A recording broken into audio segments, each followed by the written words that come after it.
Caleb, you and I both saw Marty Supreme. Welcome to the final timely discussion ever. This is so we started filming episode 1 of this out of 4 at like 10:30 in the morning. Yeah. It is now 10:30 at night, actually. And we've been locked in. We've been locked in. We got food once. I genuinely don't know how we fucked up this bad. Ladies and gentlemen, we are suffering for you. I feel like you've been at my house for a week. I'm like the friend who's just like slept over for like 2 days and you're sick of. Yeah, and it's like, mom, he needs to go back with his family. Yeah, this feels like it's fun to do these, but like, holy shit, wow. I don't get how we're so bad at this. I don't know how we're only 75% done. This was supposed to be like, hey, let's do this. And we were, like, hey, let's do this. And then some other episodes. Let's have a really productive weekend. And then we can take, a few weeks off. Yeah. You mentioned Marty Suprigger. Marty Suprigger, yeah. So I watched Marty Suprigger. Did you? I did.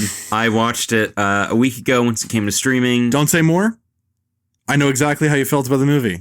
You haven't said one word about this movie to me, but I know that you didn't like it very much. You know how I know? How do you know? Because you watched it and you didn't say anything to me about it. Now, Caleb, you and I are like boyfriend and girlfriend, but both boyfriends because we're gay penis for each other. But I'm more boyfriend than you're more the girlfriend. And I have to say something. At a certain point during Marty Supreme, I said, what are we doing? I think parts of this are almost parody of the Safdie style. The brand. At certain points, I thought, okay, we're just going through the motions, and I predicted what was going to happen. I think this is one of the lazier Safdie films, but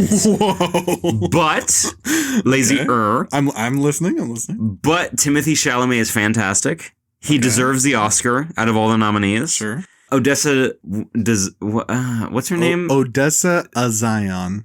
Gina de Mexico deserves. She's actually better than she was. Gina de Israel. Moshe de Israel deserves. She actually is better than she was in Until Dawn, which I mentioned in one of our previous catch-ups. Right. I said that one of the only good chicks in Until Dawn was the girl who was in K-pop Demon Hunters. And I stand by that. I think the girl in K-pop is better. Odessa Design is better in this than Until Dawn, which is good. It's something I want to see upward progress. However, I have some problems with the script, but I love Marty Mauser as a character. Yeah. I love Timothy Chalamet's portrayal. I love Kevin O'Leary, Mr. Wonderful. There are a lot of things that just don't come together for me. That prevents me from seeing this as one of the best of the year.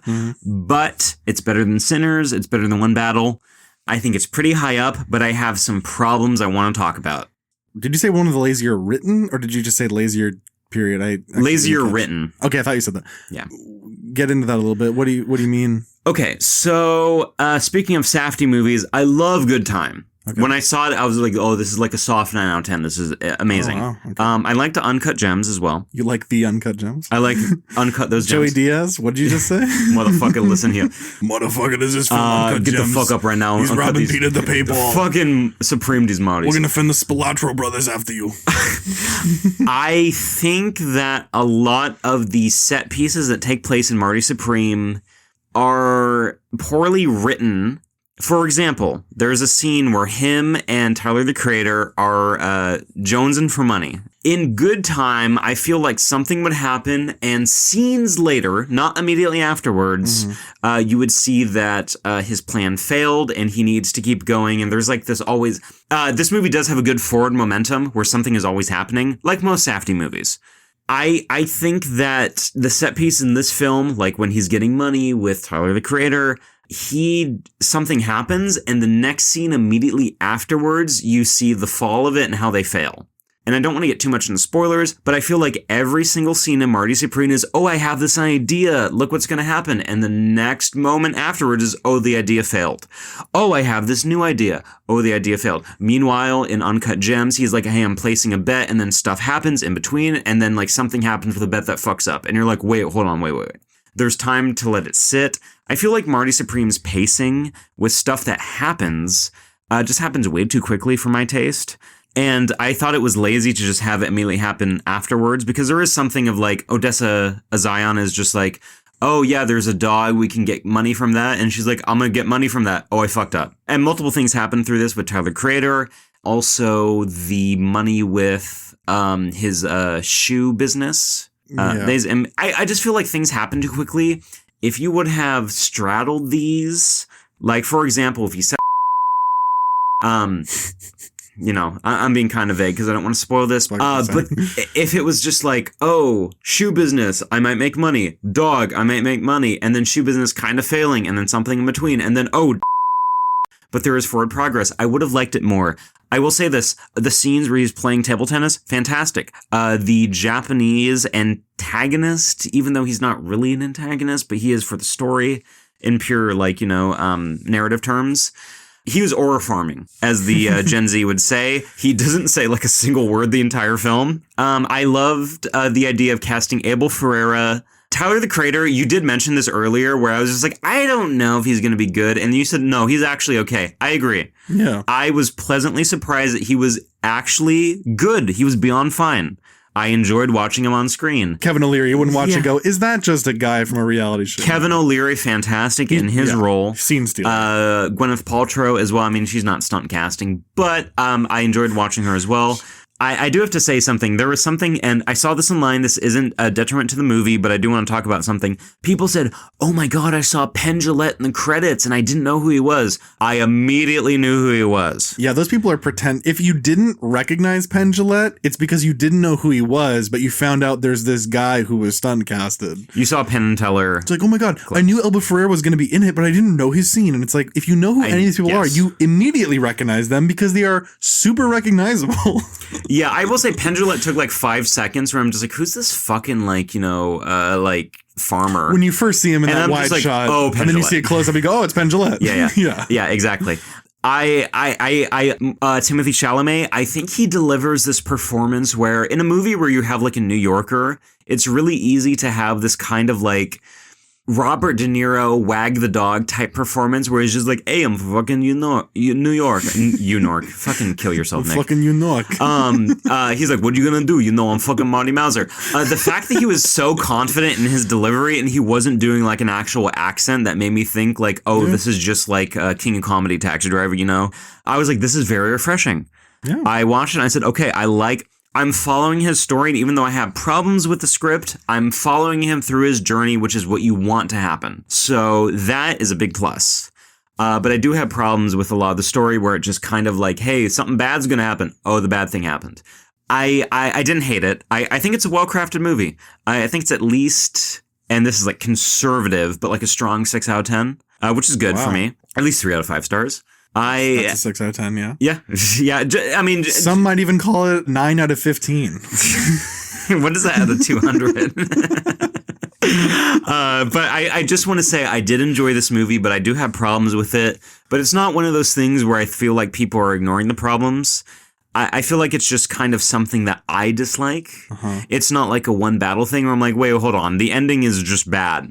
I really liked the ending with Timothy Chalamet, and I don't want to say where it happens, but you and I know what we're talking about.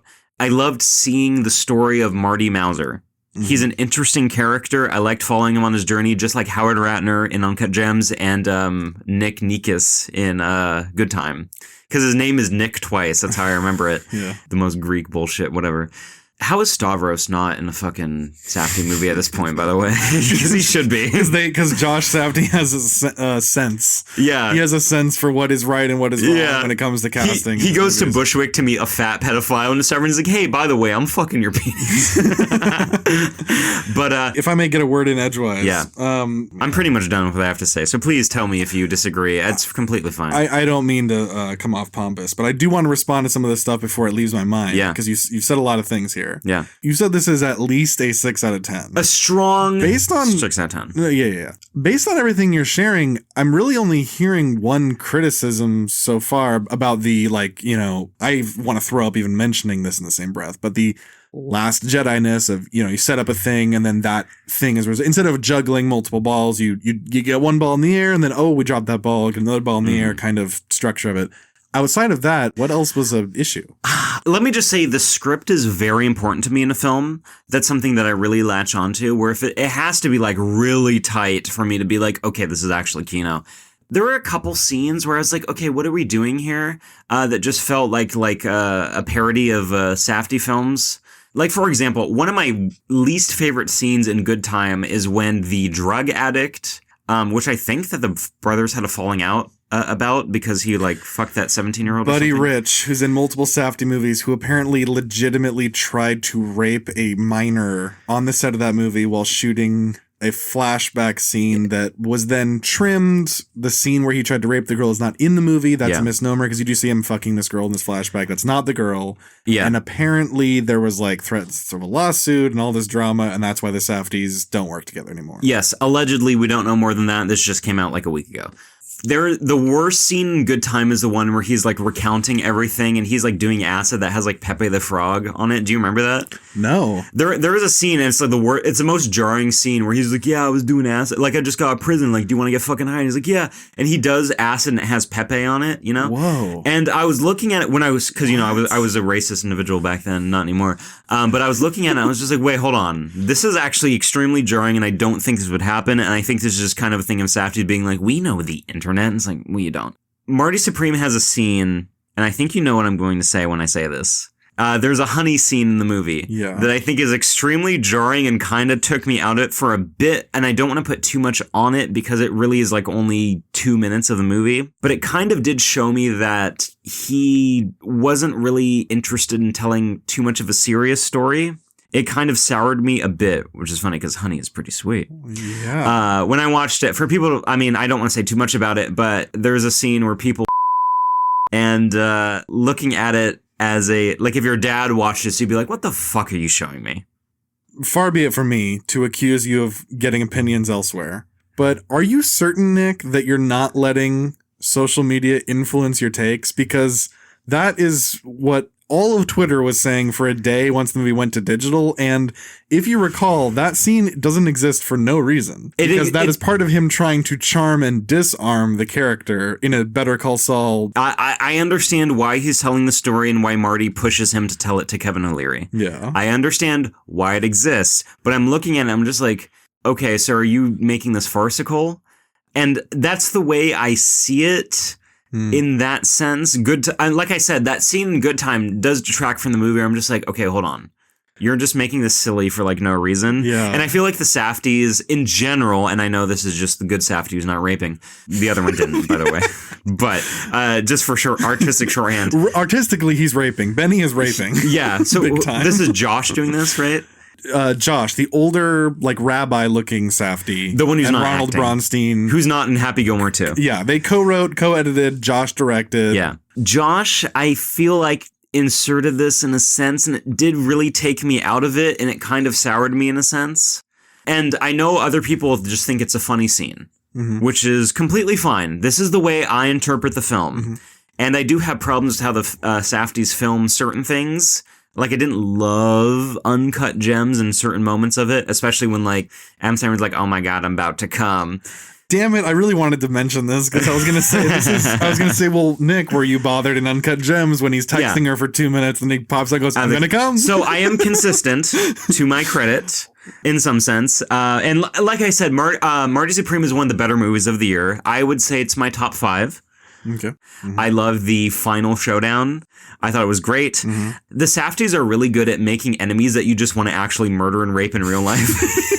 Especially the, like, fucking commissioner at the end. He's like, you're not going to be back. Oh, dude, they have their finger on the pulse because despite the fact that the two main antagonists of this movie are Kevin O'Leary and this Japanese dude, you actually feel pretty much no animosity towards either of them. You really hate the Indian guy. Yes, I was about to say, he's like a weird, like, white Indian, like, fucking Ben Kingsley type. British. Yeah, Yeah. British speaking proper Indian who's just a complete cunt to Marty. They know how to cast a villain. Same in Uncut Gems when you have like the weird, I don't know if they're Russian or just like New York Guidos. The twins. The weird looking twins. The one that kind of has his tongue out. We're like, oh. Yeah. They do have an interesting style that I like to see on the big screen. And I'm glad that their films exist. Or at least Josh Safdie's films. Josh Safdie has a right to exist. And he does. Himself. Benny Safdie is a fucking like Palestinian in my mind. And Benny Safdie is creating settlements all over Hollywood. Yeah, he is. I'm glad that this view exists. I have problems with it, but overall, I like the film. Odessa, as I almost call her, Zion. Just call her Gina D'Israel. Gina D'Israel was pretty good in this. Better than I thought she would be. Timothée Chalamet is hypnotic on the screen. Every scene he's in and the way he talks with so much confidence where I'm just like, yeah, you are Marty. Like, the real guy is Marty Reisman, I believe. Yes. I'm just like, yes, you are a real person that existed during this time, and you're not doing portraying a caricature. When he wins the Oscar, yes, I will be in his camp, and I will say, yes, what you did was fantastic. I just wish the script was stronger. I wish it was like more like Good Time, where just things were a little more layered. And I super disagree. This is a way better script than Good Time. You know, on your own terms, Good Time is the most linear movie ever. It is linear, I will say. Quite literally just, I go here, oh fuck, I go here, oh fuck, I go there, oh fuck. It's a one-time watch. It really doesn't hold up on a second watch. I haven't seen it a second time, so I don't know. I'll listen to you. It's very dependent on really just not knowing what's going to happen next, because it's literally just following one character just walking around. This movie, if you recall, actually, the shoe money scene is at the beginning, and then he goes to Japan, competes, and then we cut to a year later after his inevitable, like, not inevitable, but his tour where he has to make his money traveling the world is over. Most of the movie takes place in the 1 week where he's back home, the money gets taken away, and most of the movie is following him in this 1 week scrambling for cash. And that's not even the whole movie. Good Time is literally just that. Number two, this script is way more layered than Good Time. The character in Good Time, the character Robert Pattinson plays is very cool and interesting, and there is like nuance to his performance, and that is worth rewatching, but everyone else is just a complete absolute caricature. Even the Somali guy that he overdosed, which is hilarious, by the way. I love that part. Marty Supreme has a fantastic script. I mean, like, you know, your take is valid, and your criticisms, by the way, I actually do share one of them. My main negative feeling coming out of Marty Supreme, and Chris and I saw this together, I was loving it as it was going by. When it was over, I was like, yeah, I was disappointed that in the middle of it just reverted to the I gotta get money, oh fuck thing. Yeah. The Safdies have like most Safdie movies are, yeah. I was like, I wanted it to just not even have to get into that, because it just feels like we've been in this territory. It's like watching Casino. Okay, do you have to just do Goodfellas again? Like, I know I know you're different, but like, really, like, do you have to hit so many of the same beats? Yeah. Then again, to be fair, that is a nitpick, because that really is just saying, why didn't you make it the way I would have had you make, you know? I think it accomplishes its story really brilliant. I think most of it is good. I know, yeah. For the record. I don't mean to paint you as shitting on it. I know that it's good, but it has problems is my overall take. Sure. And you're not alone in that. Most of the criticism this movie's received is the honey scene, the fact that it is another Safdie, oh shit, I need money plot engine, and a lot of people complaining that Marty Mauser isn't likable. I like if you have that opinion. I love him. No, I know. Yeah, I know. I'm agreeing with you here. If you're saying that Marty Mauser is unlikable because he does bad things, no, he's interesting and you want to follow him through his journey. Marty Mauser is a cool ass dude. This is something where whether you like him or hate him, like, you know, he has inarguably he has charming qualities and he's fun to watch, whether you think he's good or bad. But like, I'm so tired of this being a thing that people even talk about. Yeah. It's like, do you even feel this way, or are you just looking for something to say? Because who cares if the protagonist of the movie is somebody that you would morally co-sign. Yeah. And I don't want to become just Bill Maher here, but it kind of just, because it's mostly young people who have that complaint. It kind of just feels like young people are like, well, I kind of exist in this mindset where anything that I will publicly agree to liking has to be something that I could defend in court is also moral and woke, you know? Yeah. And I think that way of processing art and entertainment through that lens is probably where people arrive at that conclusion. Although people have been saying this forever. Anti-heroes are always, for some reason, controversial. Like, that's not somebody you can root for. Travis Bickle's the bad guy. And it's like, do you want every movie to be Iron Man? Yes, I would agree. Like, some people, the same criticism, and I don't agree with this, because I love this movie, it's 10 out of 10, is Barry Lyndon. Because he's not a good person, but you want to follow him through and see what happens to him. Compelling person. He's compelling, exactly. You're just like, whoa, this is captivating. What's happening to him? I want to see what happens next. But he's not like a hero. He's not Superman. He's not Clark Kent. So I do understand, or I dislike the criticism that he's a bad person. And that's interesting. We all have antisocial impulses and behaviors and everything, but we don't go as far as Travis Bickle. And the best art is something where it's like, oh, that's me, but it's not me.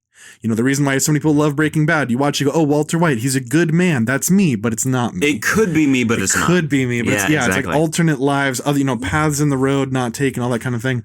Marty Supreme is the first movie I've seen in a long time that captured that young person thing. This is the first time I've watched a movie contemporarily where I went, this captures the exact feeling that Marty has. When you are a young person, you go, I know that I know something, and I know that everyone doesn't see it and they don't believe in me, whatever. It sounds very corny and trite, but it's often portrayed in a corny and trite way. This movie, it's like, no, Marty's not a fool.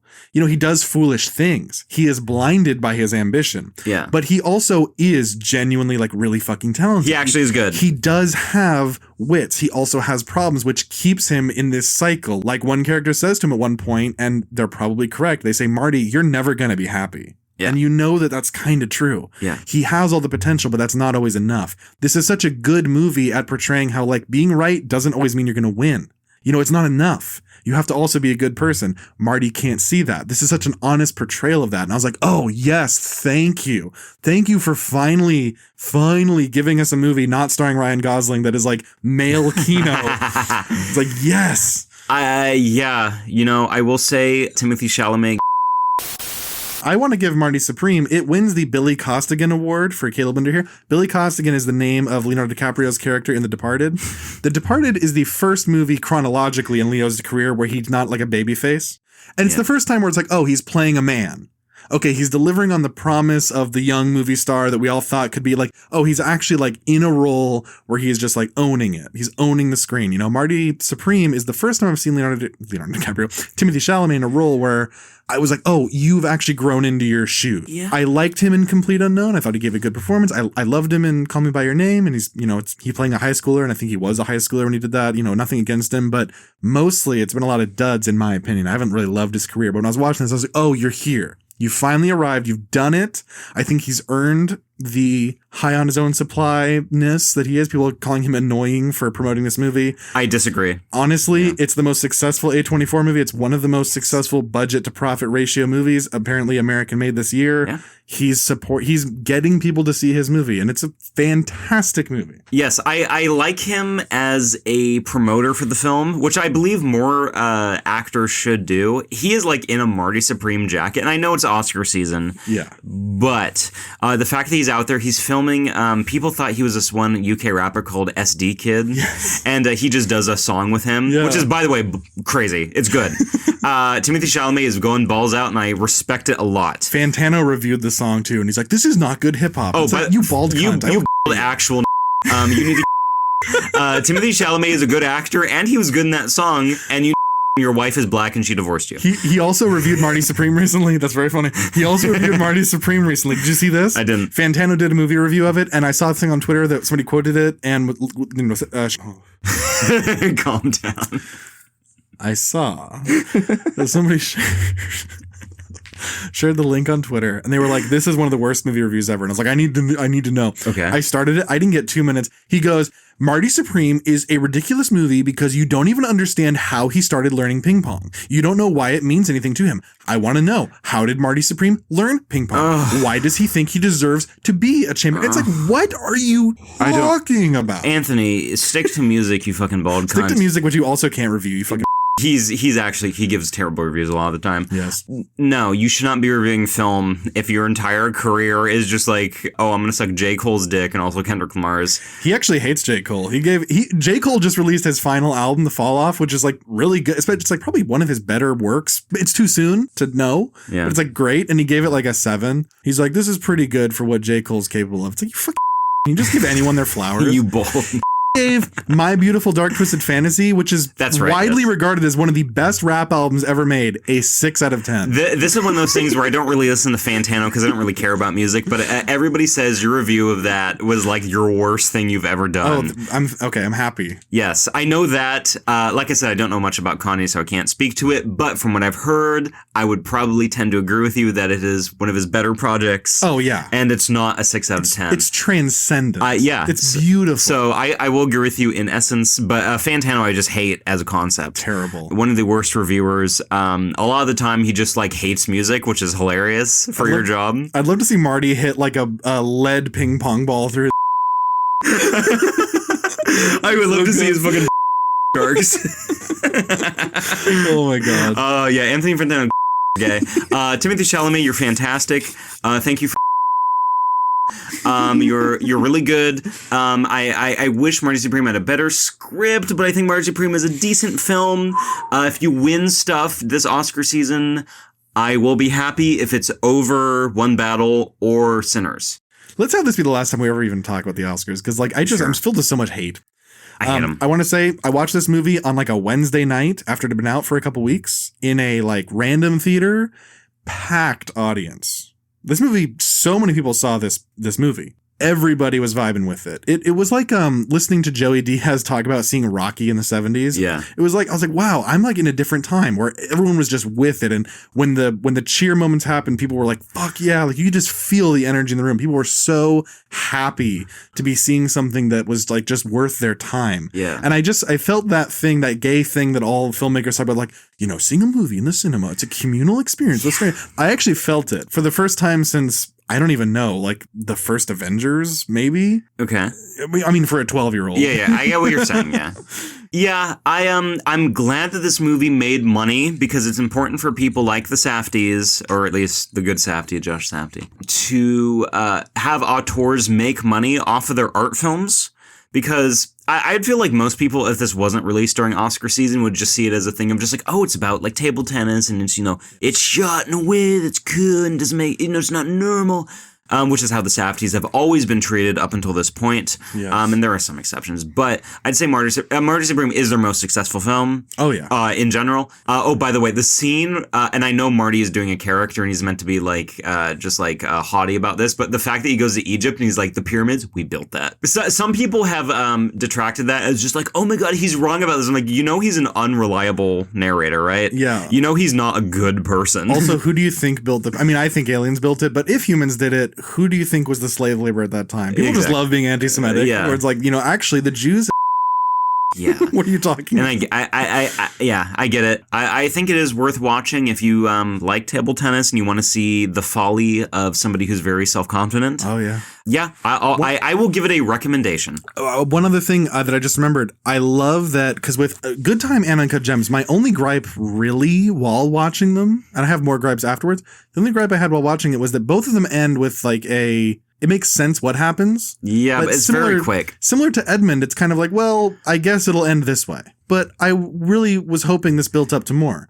This movie ends in a way where I was going, oh no, please don't do this again. And then it handles having a satisfying, happy, and sad ending that delivered on, it checked all the boxes. Where I went, oh, you landed it. Not only did you have a better ending, but like the plane landed completely free of any bumpiness or anything. It was just a smooth, like I walked out of the theater, I felt like I could fly. Perfect experience for me. It was my favorite movie I saw this year. Okay. I recommend everyone watches it. Cinema value is still my goat. But I also would recommend Marty Supreme, so that is a dual recommendation from Caleb and I. Watch them both. I think they are worth watching. Maybe you'll like it more than me. I mean, I wish I could love it. You know, like how you had problems with Sentimental Value where you couldn't connect all the way.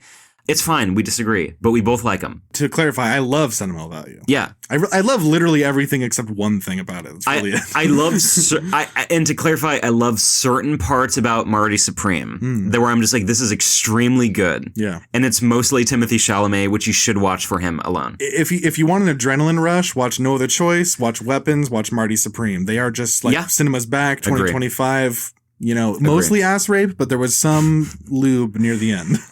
Yeah, I would agree with all three you just said. 100%. Speaking of Timothée Chalamet, I rewatched Complete Unknown, his Bob Dylan biopic. I liked it more the second time. And I saw more in it. Bob Dylan actually has a lot in common with Norm. When you watch this movie, in that Norm has like a lot of respect for like the older people who did the thing, the tradition, you know, but he's kind of hard to pin down and everything. And I watched it and I went, wow, this is kind of like a Norm Macdonald biopic. So if you like Norm Macdonald or Bob Dylan, I would say watch A Complete Unknown. You'll kind of feel like you know them. Okay. A complete known. I'm super known. I don't care about Bob Dylan at all, so I'm probably not going to watch it.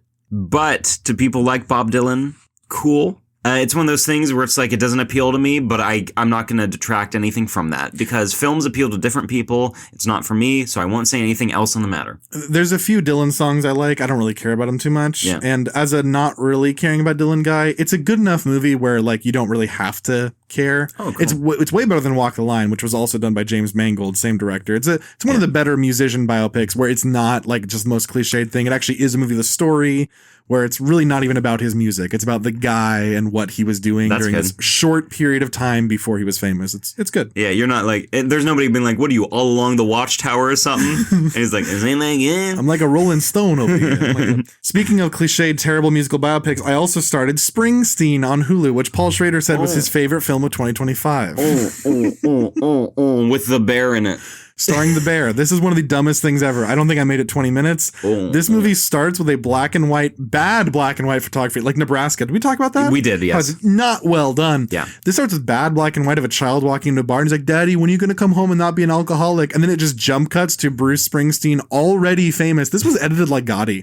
He's already famous and he's going, baby, we were born to run in concert, which by the way, if you don't know, was way after Springsteen had already quote unquote made it. Springsteen, the only interesting thing about him is that he actually failed with the first few albums he made. They came out and they were duds, really. They didn't really sell. And then I think the third, maybe even fourth album he did was the album Born to Run, which became this international sensation. The movie just skips that completely. And it's like, dude, wouldn't it be really cool if the bear was Bruce Springsteen? And then he just stands around and he's like, dude, I don't know. I'm like from New Jersey, but I got like an Italian accent for some reason. But then also sometimes I'm kind of Southern. It's a terrible performance. Fuck this movie.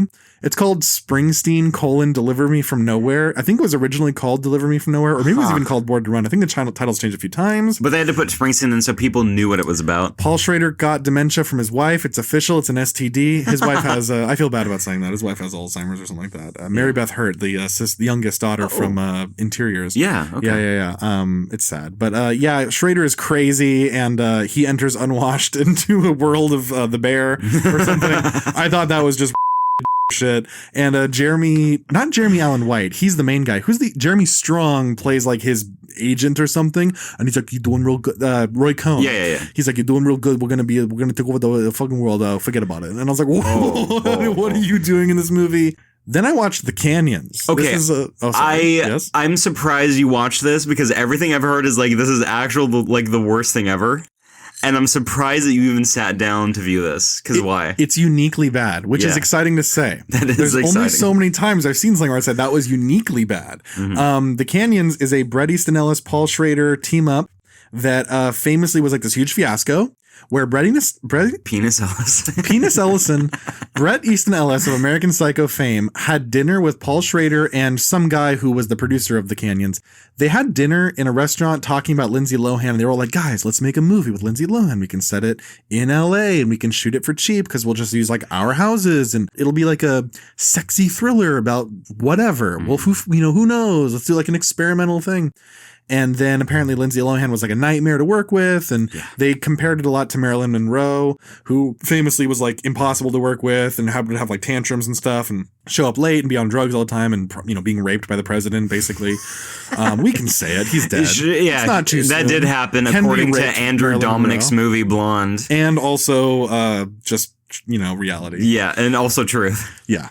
Actually, you know what? In Andrew Dominic's version, she was raped by everyone she ever met. Yeah, and it was really bad. Including her own fetus. Remember when her fetus tears out her intestines? By the for the record, The Blonde is the worst movie I've ever seen. I agree. It is actually bad. Like the word, like so, just like how do you say this? Mean spirited. Yes. And also just mean. Yeah. That was one of our first conversations, Nicholas. Yeah. I could not get out of bed. I was laying on my back and I'd just been watching everything on all streaming services. And we were talking over Discord. And I'm like, I just watched Blonde. You're like, oh, dude, I fucking hated that movie. And I was like, dude, it raped my fucking butthole. And I said, okay, let's do a podcast called. And you said, wait, hold on. Let's call it Your Older Brothers. And I said, wait, that's better. And then we talked about Sinners. Oh, fuck. And that's how it happened. That's actually true. Let's do a podcast called It's just, yeah, RSS is publishing. showing. How did we get on that from the canyon? Oh, Blonde, rape. So Lindsay Lohan apparently made the production hell. They cast James Dean, a porn star. There's also another porn star in it named Brian Penis. Oh, Brian Penis, isn't it? Yeah. I forget his name. There's more than one porn star. But they made this movie, and then when it came out, it got like terrible reviews. I think it has like a 10% on Rotten Tomatoes selling. It's really, and it's one of those things that I've always been too afraid to touch. I always, I can feel my DNA dying when I even look at the cover of this movie. I don't think I can do it. But then I saw it was on Tubi. And I started reading American Psycho recently. Fantastic book so far. Great. I love American Psycho, the movie. It's one of my favorite movies. Great book and film, yes. But I'm like, okay, Bryson Ellis, hey, I like Paul Schrader. Even when he's bad, he's interesting. Maybe The Canyons will be something where it's like I can kind of enjoy hate watching it because, like, who knows? Who knows what it could even be? Yes? Can I say something? So we watched, for one of our episodes, Dog Eat Dog and Dying of the Light. Is this worse than them? Oh, Country Mile. Country Mile, Nick. Oh, because Dog Eat Dog, I was like on the floor throwing up. Yes. Into your mouth. When Dog Eat Dog was over, you were like holding your head. You're like, I don't know if I can do another one, guys. I don't know if I can do Yes, I was genuinely like, Caleb, you need to go home. I don't like this. It was that bad. Canceled. I said, podcast is over. Yeah. So tell me why Canyons is worse. It just does nothing right. It's every single aspect of what a movie, like the way that I rate movies, where I break it into like 20 categories, 16 of them are things that a different department would be in charge of. Mm-hmm. This gets a 0 in every field. Like the cinematography is horrible. The camera's in the wrong place. It's badly exposed. The color is weird. The performances are all awful. And honestly, the best performance in the movie is by James Dean, the porn star. Who, by the way, is an actual accused rapist.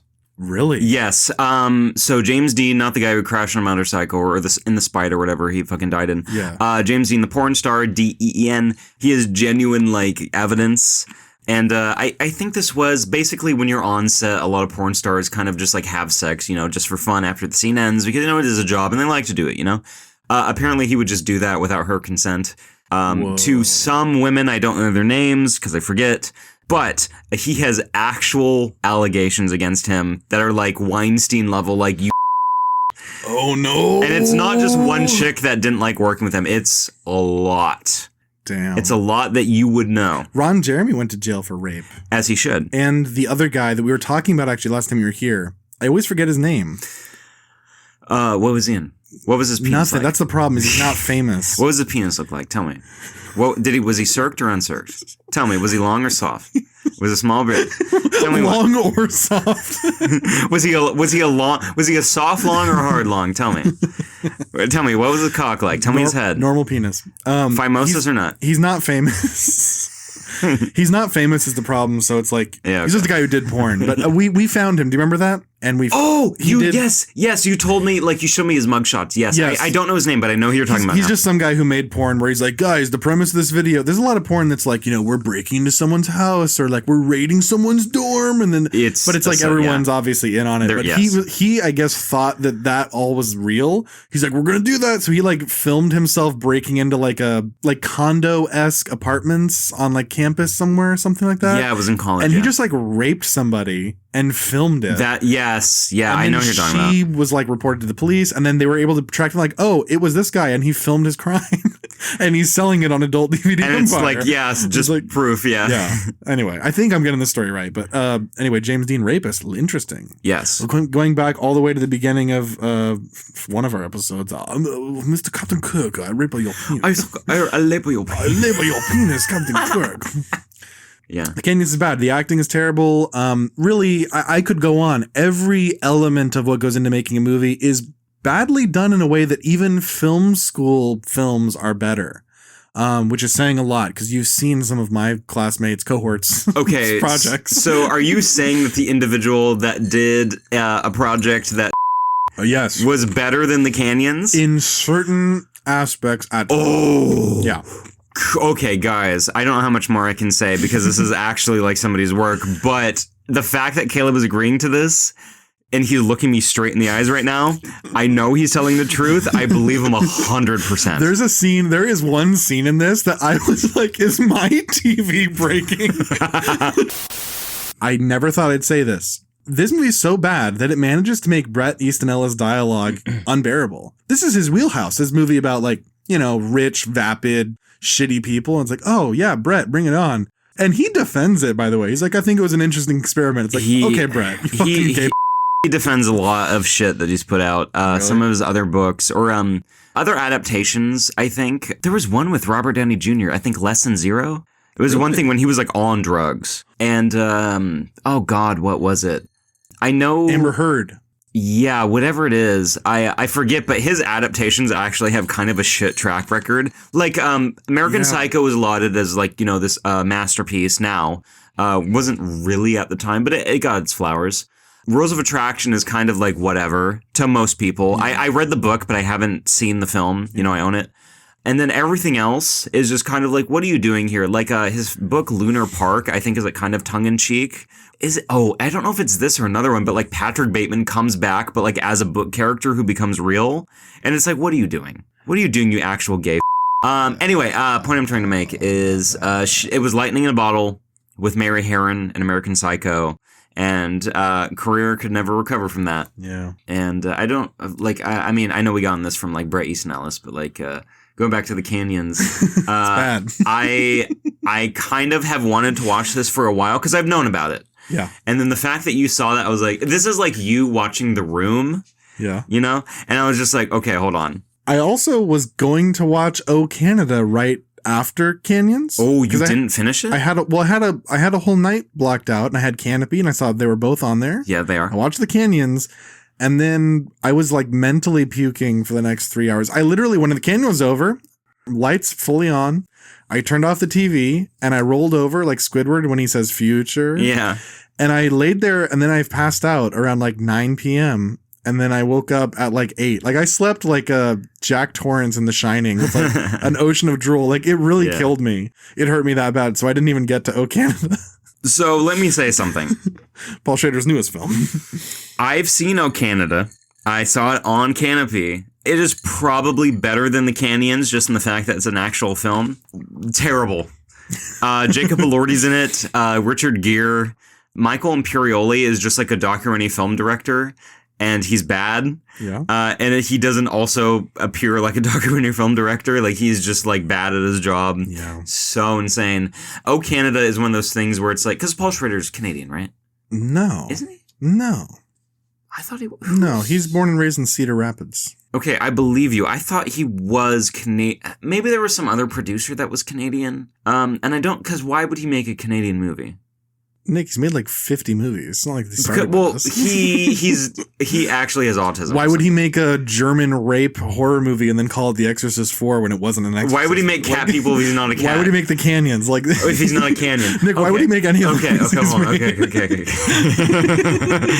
I, for some reason, thought that he was like a Toronto like transplant or something like that. For some reason, maybe because Toronto had a lot of like overlap with like New York, and people come from there. And Toronto is, for example, in American Psycho, it's filmed in Toronto. That's why it looks like New York. Like most movies As are. most movies who want to be in New York film in Toronto, just like how most movies want to be kind of Seattle film in Vancouver. Sure. It looks similar.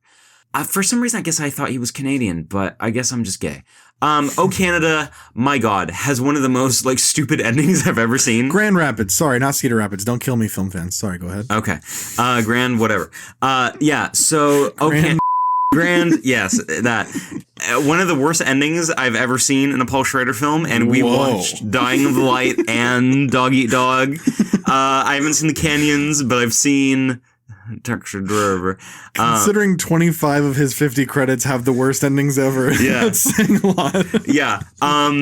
Jacob Elordi gives one of the most bizarre performances at the end, and I understand why he's doing it in the character, but looking at it, I think he would actually just like come in your own mouth. It's that like way. I would short bus style, like put my legs against the wall. You would shoot one cum into your ass. Have you seen Short Bus? I've not. What's that? Oh, okay, we're not friends anymore. Who made it? It's not Sean Baker, but it's not that different. He also did a very normal movie called Rabbit Hole with Nicole Kidman. Bond shaker. Rubbing. Right. Yeah, so going back to back to the canyons. Canada. Canyons, though? Maybe I'm thinking, is Richard Gere Canadian? I have no idea. And who also cares because he got blacklisted for talking about Free Tibet. That's like, right. Genuinely. Yes. It's also really funny. You make a movie about Tibet, and Tibet has its own problems with like slavery and stuff, which is a real thing. But Martin Scorsese makes Kundun, and then there was a Disney film, and then it kind of flopped, and then like didn't get widespread release in China because they said, "Oh my God," and then Disney was just like, we're sorry, Martin. He's learned his mistake from this. And it's like, what do you mean learned his mistake? It shows footage of like, Chairman Mao and like all these people just like executing fucking Tibetans. Yeah. And it's just like, wait, hold on. But the truth was his mistake. Yeah. So speak your truth, Richard Gere. It's fine. You have a gerbil in your ass. But it's one of those things, Caleb, that I think most of it you'll be bored. But then at the end, you'll be like, wait, this is gay. Speaking of movies that rip your fucking dick off your dick. I saw Primate, and this gets the award for the biggest misunderstanding of a concept. Oh, no. I didn't love this movie. I actually hated it. It deals with a monkey that gets rabies and goes crazy, but they don't understand what rabies actually is. Yeah. So they portray him as like fucking Michael Myers. Wait, that's all it is that he has rabies? Yes. I've seen the trailer. He is Michael Myers in this movie. Yes, he gets rabies from a mongoose, and he just becomes this calculating cold killer that is tricking people. He knows like sign language, so he does have like some kind of like, what would you call it? Like IQ, beyond an average primate. Sure. But I need people to understand something. I need the filmmakers from this to know something.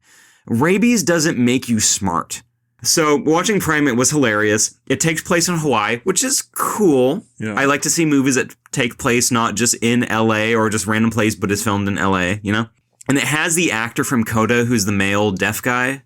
Okay. He's a famous actor. Troy Kotzer. Yes. And he's like, Okay, by the way, when I watched this for the first time, I somehow didn't have subtitles on for him signing. So it was like him talking to his daughter, just going, As I saw it, I was like, okay, this is a very cool artistic choice, I guess, but I don't understand a single thing that's going on. It turns out subtitles are just off. That's my fault. That's my fault, but I understood everything. I want to say the way Donnie Yen does good blind acting, you do very good deaf mouth movement there. The listeners can't see this, but like you actually kind of are moving the way that they do. Okay, thank you very much. That's very my calling. I'll be in a future film. Cast me. Basically, he's deaf, so he knows sign language, of course, as they all do when they're born. His wife was basically a Jane Goodall type who was researching Mankey, and she taught Mankey. Okay. She is killed for some reason. everybody is just like, yo, what's up, sis? They're doing this thing that I hate in like Blumhouse movies, and I forget if this is Blumhouse, but it feels like one, where it's like, yo, what's up? You're my sis. What's up, sis? We're going to be hanging out now at your house. Do you remember that bad thing that happened? And it's like, okay, siblings don't talk like this. Yeah. They do this the entire movie where it's like, sis, the monkey's crazy. What's happening, sis? Pretty early on, they do this weird kind of like callback where it's just like a guy goes into the cage. And by the way, this has the worst fucking ADR of the year. This is like Madam Web level of just like, he's walking to the cage. You can't see his mouth. And it's like, hey, monkey, so I'm checking in on you to see if you're okay. And he's just like behind him. He didn't say that. He walks in. Monkey is just like, oh. And he's like, okay, you're evil. Monkey takes his face, rips it off, degloves him. And he's like, ah. And he's like, primate, title screen. It goes to like 2 days earlier where everybody's landing at like Honolulu International. And they're just like, yo, what's up? We're in Hawaii and you're my sister. What's up, sis? They go to their house, which, by the way, fucking fantastic, beautiful house on a very private island in Hawaii. This must cost like $20 million. Okay. Insane house. The deaf male actor is like a screenwriter or I think just a writer. He's written books that, oh, by the way, all his books are just like The Silent Escape, The Silent Escapade. I'm like, I know you're deaf, buddy. You don't need to write Everything is Silent, which that made me chuckle. Yeah. And then eventually they're just like, yo, what's up? We're chilling at the house. By the way, we got Mankey right here. And Monkey's like, oh. And they're just like, whoa, Monkey is scary. And people are just like, I don't like Monkey. By the way, monkeys, I have to say, I may be in the minority as a male here, fucking terrify me. Oh, yeah. I don't like being around them. I've heard the story of the one that ripped off that chick's face, and now she has like a weird fucking face. She was like, fucking the monkey, too. She was fucking the monkey? Yeah. She squirted, and the monkey said, that's unnatural, you peed on me. That's she. She came, and he goes, you don't have to do that. And he went full on her. He said, you're lying to me, you bitch. Anyway, they see Mankey and they're all fine with it. Well, actually, some of them have problems with it. To their credit, there's only like one chick in this movie who's actually smart and is like, I don't fucking like the monkey and I'm gonna get away from it and I want to kill it. Nice. They meet some people on the plane where it's like, yo, what's up? We're going to Hawaii. We're chilling. We're also the cool frat dudes and we want to fuck. And they get the women's numbers. And eventually throughout the movie, Monkey gets rabies and they say, oh my God, we need to get away from it. Let's jump in the pool because monkeys don't know how to swim. Now, I need people to think about something for a second here. What do you know about monkeys? I know that while they're a small part of the population, they commit a lot of violence. And they're not great swimmers. And I'm talking about apes.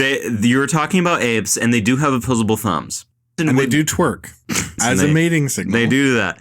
I would think that the average person would believe that a monkey would know how to tread water. Because, for example, having rabies gives you hydrophobia. You dislike water. They don't know he has rabies. They just know that he went evil for a second because they don't see the foaming of his mouth. Mm-hmm. But they say, we need to get in the water because monkeys don't know how to swim. That's insane. Nobody has ever said that in the history of the world. Monkeys absolutely know how to swim. Wait, what? Because, of course. I mean, well, not like treading like in the ocean, but if they were like in water, they could like float and like go back to shore. Sure, they can, but I thought they freaked out and what? Don't they like lose their mind? They could probably, but if you were evil monkey, you could rip a person's face off and like go back to shore in the water. What I'm saying is the idea that this character saying monkeys don't know how to swim. By the way, her parents own this monkey. This is just not true. She should know that that's not true. He wouldn't even have to get in to... Yeah, he literally like hangs over these like weird fucking like TikTok lights they have overhead and like scalp somebody. Yeah. Which is hilarious, by the way. It's like monkeys don't have black people's strength like that. They don't just like... I mean, well, I guess they kind of actually, do. They actually really do. Never mind. That is one part of the movie that is true. So yeah, at a certain point, he just... and he just like rips a girl's like head off. Not her head, but like some of her scalp. And she's actually okay. Yeah. She goes, that hurts. And then she just falls asleep on the raft. It's funny. They have like a raft in the pool and everybody's just like is okay with it. And like the one dude is like, guys, I'm freaking the fuck out because there's a scary monkey. Yeah, let's get on a raft that could easily float to one of the sides of this pool. Yes. And by the way, for the record, the pool is on the edge of this island. So if you went, there's like one side, which is like a rock on both sides, and then one side that is the entry to the pool, which is the long side of the rectangle, and the other long side of the rectangle is just the cliff overlooking. So they have one way out. This is like a thing of just like, we are stuck because the monkey's scary. Over the course of the movie, they make extremely stupid decisions where... In a horror movie? Yes. Whoa. And this is bad even by horror movie standards, where one guy's like, oh, I'm getting sick of this. And they try to like trick the monkey, and the monkey like kind of falls for a second, but then he just realizes he has rabies again, and he just like throws the dude off the cliff, which is insane. And over the course of this, the frat boys from earlier come by, and they're just like, because the girls were doing a prank, and they said, yeah, come out to our house and fuck us. Which is a prank, of course, not an invitation to actually fuck puss. Damn. So they come over eventually, and they're like, yo, what's up? Nobody's here, but we're fucking. They go to the bedroom, and he's in her bed, and it kind of has that woman thing where it's like a netting over it, you know, so you can't like see people from the outside. It's like a very feminine bed, and he's in it. He's like, yeah, I'm gonna fuck. And the monkey comes through, and he's like, are you the girl? And the monkey's like, oh, and he's like, oh my god, fuck a monkey. And the monkey just like rips his jaw off like Jason Voorhees, which is like, okay, first of all, if the monkey has rabies, he's not gonna be like cold and calculating, pretend to be your friend. Rabies makes you crazy. Yeah. It doesn't give you autism. So he just grabs his jaw, and he's like, ah, and he rips it off, and he just beats his head with it like beginning of 2001.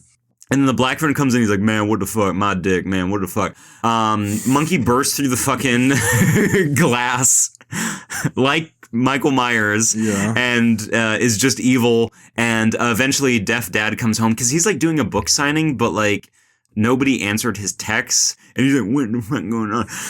And he comes back, and he's just like, monkey, what you doing? And the monkey's like, whoa, you're deaf guy, and you're cool. Monkey listened to him for a second. Dad come back from Coda. He come back. Monkey say, okay, interesting. Eventually Monkey says, wait, I'm evil again, and attacks him. And the girls, by the way, stand there while the monkey's like beating him like they're from St. Louis. And they're just like, oh my god. One of them takes like, I think like a glass shard and just like fucking stabs the monkey. And eventually they just like kill it. I mean, the whole point of the movie is Monkey got evil and it killed some of the friends. Yeah. There is really nothing beyond that. There's no deeper meaning. There's nothing allegorical, which I didn't expect. But it's one of those things that black teenagers will sneak into this film, and you have to kick them out if you work at a theater. That is true. Which I've done a lot, especially at Don't Breathe. I had to do that. And that made me more racist. But this is one of those things where it's just like, I don't see why people would sneak into this. Yeah. It's extremely poorly made for even like schlock horror movie Blumhouse standards. I had to kick black people out of Logan because it's R-rated. It is, and they were too young to get in, so they, bought a ticket for like Beauty and the Beast or something. It was one of those things where it's like, guys, can you hide it a little better? Can you like buy a ticket for like Fast and Furious? And can you do, yeah. Yeah. And it was early, and if you remember, there's titties at the beginning of Logan. So I walked in to go get them. But I was like, well, hang on. You said, let me jerk penis first. Let me wait a second. Oh, they're in the... Okay, here. And, okay, now it's time to get them out of here. Okay, bingo. So in a way, I let minors...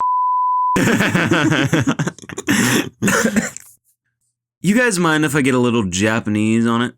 I saw 2 Japanese films. I saw Rental Family and Kokuho, Japan's entry into the international feature film.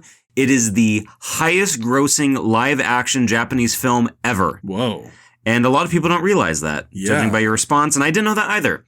Rental Family, on the other hand, is a Brendan Fraser movie directed by Hikari, who directed some episodes of Beef. Yeah. That was her claim to fame. She's a mononym. I'm going to talk about Koku first because it's more interesting.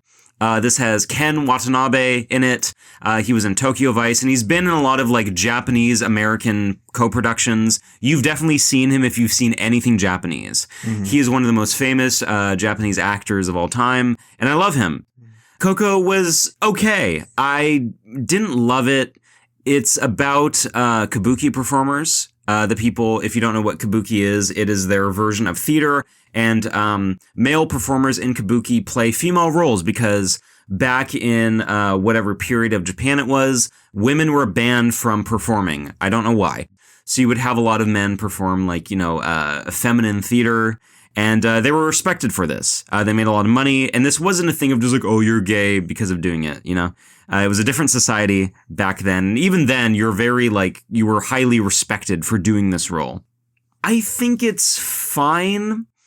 There are some problems I have with it where I feel like it does the Barry Lyndon thing, where halfway through the movie, which is, by the way, 3 hours, halfway through, they're just like, okay, you made it and you're evil now. Okay. Which is a very lazy framing device for a lot of these long-ass movies. I had the same problem with The Brutalist, which did this as well. Yeah. Where it's just like, hey, you're idealistic and you're a cool guy for the first half of this movie, and then you threw everything away off screen. But, for example, Barry Lyndon does make sense because they do build up to it and they show his character. But everybody tries to emulate that. The main character is the son of a Yakuza boss, and he sees... Ken Watanabe is like a traveling actor, and he sees his son, and during then there is like a rival Yakuza clan hit that kills his father. And then Ken Watanabe is like, yo, my son is actually in Kabuki as well. Why don't you come to my place and you do Kabuki and you're Kokuho and shit like that? I don't know what Kokuho means. Anyway, the movie is basically like how, it's kind of like a Whiplash style story of how far are you willing to go for perfection. And it is interspersed with like actual performances of the plays, which I did like because it does show a lot of it. And it's not just like a thing of, oh, the actor had to do this for a couple scenes. It's like, no, he's actually going the distance. He's putting the work in. It's one of those things where the actors did have to learn how Kabuki performers perform. And that did add a bit of authenticity to it. And I guess this must have resonated with the Japanese audience because every other Japanese movie that has outgrossed this is like Chainsaw Man, Demon Slayer. It's all like anime. I don't know why this attracted everybody so much. I mean, if you're going to like Kabuki, you're going to be Japanese. Can you check the nominations? I believe this was nominated for makeup and hairstyling. I think it was costumes, wasn't it? It was one that was kind of bizarre, where it got one but not the other. Yeah, makeup and hairstyling. Yeah. Kokuo. If I ran the Academy, I would choose this for best makeup and hairstyling because you have characters in their actual garb and then they're in their Kabuki makeup. And I say, whoa, this looks really good and it's cool. And it's way better than having sinners being like, oh, they're in like 1920s zoot suits and stuff like that. Or like, even, what's the other one? I think like Marty Supreme is nominated as well. And it's just like, yeah. I mean, I guess. Actually, no. What was it? The nominees were Frankenstein, which is going to win. Okay, yeah, that's right. I chose that. Kokuho for makeup. So yeah. For both of them, for makeup, the nominees are Frankenstein, which is going to win. Kokuho, Sinners, Smashing Machine. Okay, I get why it's there. That is inspired as well. And The Ugly Stepsister. No idea what which nobody saw, which is on Canopy if you guys want to watch it, but I didn't. I think it's like a Norwegian film, and nobody's going to see it. But it does deal with rising to fame, keeping fame. And there are a lot of actually like troubling things that happen in the film. There's something that happens to Ken Watanabe that I was looking at. I'm like, oh my fucking God. And this isn't your run of the mill, like rise to the top Whiplash style story, which I respected, but I found a lot of it kind of boring. Most of it, the bulk of it is two boys who are both the main character and Ken Watanabe's son are competing to be the lead actor in their, what would you call it? Like the house or something. Because once the main character's dad gets killed in the Yakuza hit, Ken Watanabe kind of takes him in as a ward. And he says, my son's good, but you're better. So you can see the dichotomy build from there. Yeah, it's completely fine. If you don't care about Kabuki, you can completely skip it. But if you like stories like this and you can handle a longer runtime and some more world building, or I'd say like maybe character building, It's worthy of being nominated for what it is. I honestly think it should be nominated for costume and as well as makeup. But the Academy hates Japanese movies. I would rather have this in than Secret Agent or Surat for foreign film. Interesting, yeah. Because it actually does show you something interesting that you wouldn't tell from, from the outside. It is an interesting story. To translate for the Japanese autists listening, I guess, yeah. Basically what Nick is saying is that there's a movie that stars Genghis Villain from Batman Begins. Oh, as Whiplash. Fuck. And that it's 3 hours long, like that boring-ass Martin Scorsese movie that your dad watched on Thanksgiving 5 years ago. What's the boring one on Thanksgiving? 5 years ago. Oh. Wait, you're not talking about... Is it Irish? There you go. You're saying that's boring? Well, I'm saying that's what Zoomers would think. Sure, Zoomers would think that. Yeah, but there's no way that's boring. That movie is goated. Well, I didn't think it was boring. No, it's amazing. The script was better, though. They should have made it as it was written. I haven't read the script, so I don't know. I read that in 2016. Okay. Way before it was in production. I knew how the movie was going to go before anybody. And then when I watched it, I went, oh my God, that was the script. Oh my God, 7 pages of improv that was not in the script. Oh my God, okay. 8 minutes of improv. Oh, Al Pacino, you're so good. Great. Okay. What if the book was called I Heard You Suck Penises? Yeah, what if? You'll freak. Dude, you want to know something? Inside scoop that none of you know. The Irishman, all that shit at the beginning where the Steadicam goes into the old folks' home and De Niro's just talking at the movie. You know, he's just talking to the viewer the whole thing. Yeah. Not how it was conceived of. Oh. Originally, you were watching footage filmed by, off-camera, Charles Brand, the guy who wrote the book I Heard You Paint Houses, The Irishman was based on. And you're watching recreations of him talking to, like, Frank Sheeran. It was going to be scripted that it's De Niro playing him, obviously, Frank Costello, but... It was going to be like jump cuts of footage, and it starts on a watch and then zooms out and like handheld video footage and showing the house. He's like, that's the place and whatever. And you weren't sure. It was this great mystery, and it was really well written by Steve Zalian, who did Schindler's List and tons of classics. He's like one of the biggest screenwriters ever in Hollywood history. And then Scorsese was like, what if I do it in 3.5 hours and it's boring? So, The scene where he kicks the guy and he's meant to be like 30 years old. Oh, that's bad. The scene when De Niro meets Al Pacino, and he's like, I hear you're a new kid coming up. And it's like, you're 60 years old. Yes, so the de-aging is actually pretty bad. But I can kind of forgive it because I love just the story and like being with the characters. Yeah. But a lot of it where like De Niro, who's just 80 years old, it has just like bright blue eyes and he's meant to be like 30, but he looks like 60 when he's driving the truck. And like Ray Romano's his lawyer. I'm just like, that's bad. He's like going up to Bobby Cannavale, who's 55 years younger than him. And he's like, yo, Bobby, I hear you're the boss who runs things. He's like, let's sit down, kid. Let me tell you something. And it's like, come on. Okay. Come on. Okay. Yeah. I can kind of forgive it because I love Scorsese. And I think one of Pacino's better roles. He made like 3 good movies. Oh, more than 3. No, he made 3. Boxcar Bertha. Fuck off. Okay. New York, and Raging Bull. Okay. That was a prolific 3-movie run. You spent a year making shit. Who said that to him? De Palma? Nope. No, that was Lucas. I watched the documentary. I didn't even watch the documentary. Oh, fuck off. Is it Lucas? Nope. Who is it? Oh, Corman? Nope. Who the fuck was it? John Cassavetes. Oh, god damn it. Who was a big influence on him when he made Alice Doesn't Live Here Anymore, the domestic scenes. Because Cassavetes movies are just women being like, I'm fucking menopausal and crazy. And Scorsese's like, I could do that. I could use that. Okay. Quick I love doing Scorsese as Bill Burr. He's like, what do you do? What do you do? Why'd you make a movie about a black broad? Like, what? Something about Alice Doesn't Live Here Anymore that I want to say. Yeah. Chris Christopherson is a fucking mongoloid. I hate him. Yes. He's one of the worst actors who's like a musician first. Yeah. I have to say something. So I love The Highwayman. I love Outlaw Country. The fact that Chris Christopherson is the one guy from there who had like any acting career is insane. I get he's a Rhodes Scholar. I get he's a good guy and he like protected Sinead O'Connor. Fuck you. Willie Nelson is way more like believable as an actor. Yeah. He's in fucking Thief, a Michael Mann movie, as Oakley, and he's great in it. Yeah. He's in a movie that I want you to watch for an episode called Barbarossa with Gary Busey, which sounds like it's actual penis in your ass, but 100% Rotten Tomatoes. Doesn't that have Jane Fonda playing like a naked space woman? No. I don't even know what that is. But it's really funny that Chris Christopherson, rest in peace, God rest his soul, who died this year. No, my favorite. It's funny that he got all this fame for A Star Is Born and everything else. Everything you do is like, I just want to see you die. And it's like, you're so bad. And Willie Nelson has way more range. And I have to say that even Johnny Cash had more range. And they're weird, like, what was it? It was like Outlaw Justice, that one like cowboy movie they did.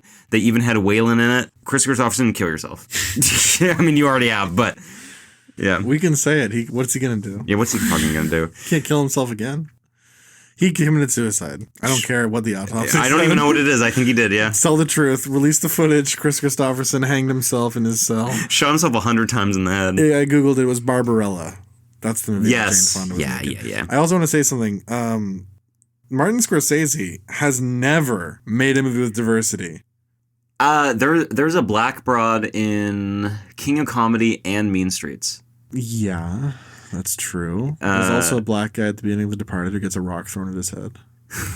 I wouldn't consider any of those movies diverse. Yeah. Okay. So besides Killers of the Flower Moon, what is? Well, I mean, I'm not gonna. Silence is like kind of out there. I'm not gonna count that because it's Japanese. They're bullshit. white people. They're white. Japanese are basically white. They're white. Portuguese don't count as white though, so that is diverse.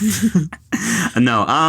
Oh, that's it. Actually, hold on. Let's do it. Let's go through it. Mean Streets, 73, all white, pretty much. Well, besides the one I just said. That's why I said pretty much. Okay.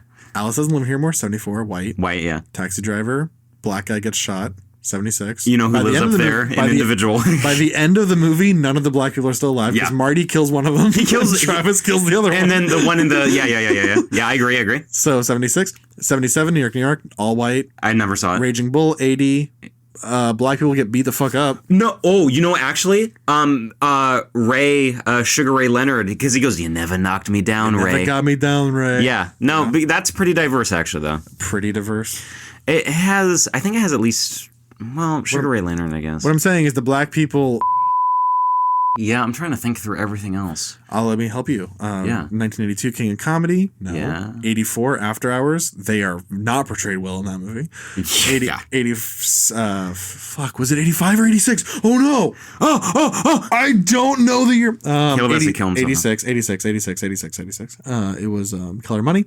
88 Temptation of Christ. 90 Goodfellas. 91 was Cape Fear. Really not a good portrayal in that movie. 93 Age of Innocence. 95 Casino. 97 Kundu. 99 Bringing Out the Dead. 2002 Gangs of New York. 2004 The Aviator. 2006 The Departed. Okay, well, caveat, Gangs of New York talks about the Irish and they're not white. That's true, though. That is true. So that is an actual counterpoint. Wrong. We're so racist, the Irish aren't even. Yeah. A mick will do for a nickel, what a would do for a dime. Bill the Butcher is a nativist. Yeah, he is a nativist, and he is the more interesting character. He's great. By the way, I have to say something. Gangs of New York, I don't like. Me neither. I've never been able to watch all the way through. God. It's actually kind of a bad movie. It's really bad. Yeah. Yeah. Thank God. Caleb, I'll suck your penis right now. Kenneth Lonergan, who wrote Manchester by the Sea, rewrote it, and it's bad. Harvey Weinstein was like, "You're gonna shoot right now, even though you don't have a script." And Marty's like, "You're making a picture." Oh my God. Yeah. And by the way, it was filmed in the same place where George Lucas did the Geonosis scenes. Both were filming in Rome at the same time, and George Lucas ghost directed a shot from Gangs of New York or something. Gangs of New York was filming in Rome? Yeah. You don't know about this? I don't know where it was filmed. It was Titanic level. We are just burning money making the biggest sets of all time for this dog shit. It was, movie. yeah. It was. Yeah. That's so impressive that you know That's crazy. I don't know how you do that. Fact check me, I didn't get one wrong. Yeah. Making a picture. It drained her energy, by the way. Caleb is holding his head in his hands right now. This is a thing of just him expending every single thing he has. I'm mad that you doubted me about the racial thing in the Scorsese. I was kind of, racial kind. I mean, I'm kind of right though, because you discounted Killers of the Flower Moon, and that is explicitly a racial thing. I didn't discount it. I said not. Besides, until the most recent one, Damn. Scorsese's mid, dude. That's crazy. No, he's one of the goat. He's the living goat. He's made 1, 2, 4, 5. He's only made 6 classics. He's only made 6 classics. But people think he's made 20. They think everything he's done is goated. A lot of people do overrate him in some sense. I will agree. Yeah. They think everything is at minimum 3 out of 5, and it's no. Have you seen Boxcar Bertha? Have you seen Cape Fear? I don't like Cape Fear, by the way. It's not good. Yeah. It's not good. It's campy. We'll have to make you watch Age of Innocence for an episode. I started it, and I was it was similar to when I watched the beginning of, what's that Russian movie where everyone got cancer? Stalker. Yeah. I started Age of Innocence, and I had the same experience. I'm I need to be sober for this. It's all black and white. That's, by the way, that's one of the funniest things you've ever said. I said it's all, did I say it's all monochromatic? Yeah, maybe orange. sepia or something. Sepia. It's really funny because for people who don't know, Stalker, Caleb was just it's all in sepia, and after 20 minutes, it gets out of sepia. I can tell that you've definitely passed out while watching it. I was just you shouldn't watch this drunk, and that is a movie you should, but that was really good. Yeah, Age of Innocence is one of those things where it's just it's not a thing of just I'll have a drink while watching it. It's you need to experience everything. This Edith Wharton adaptation. I was bombed out of my mind. Yeah, you wouldn't. Not the good mindset for that. And by the way, I was watching it on Tubi, so it was Windex, and then yeah.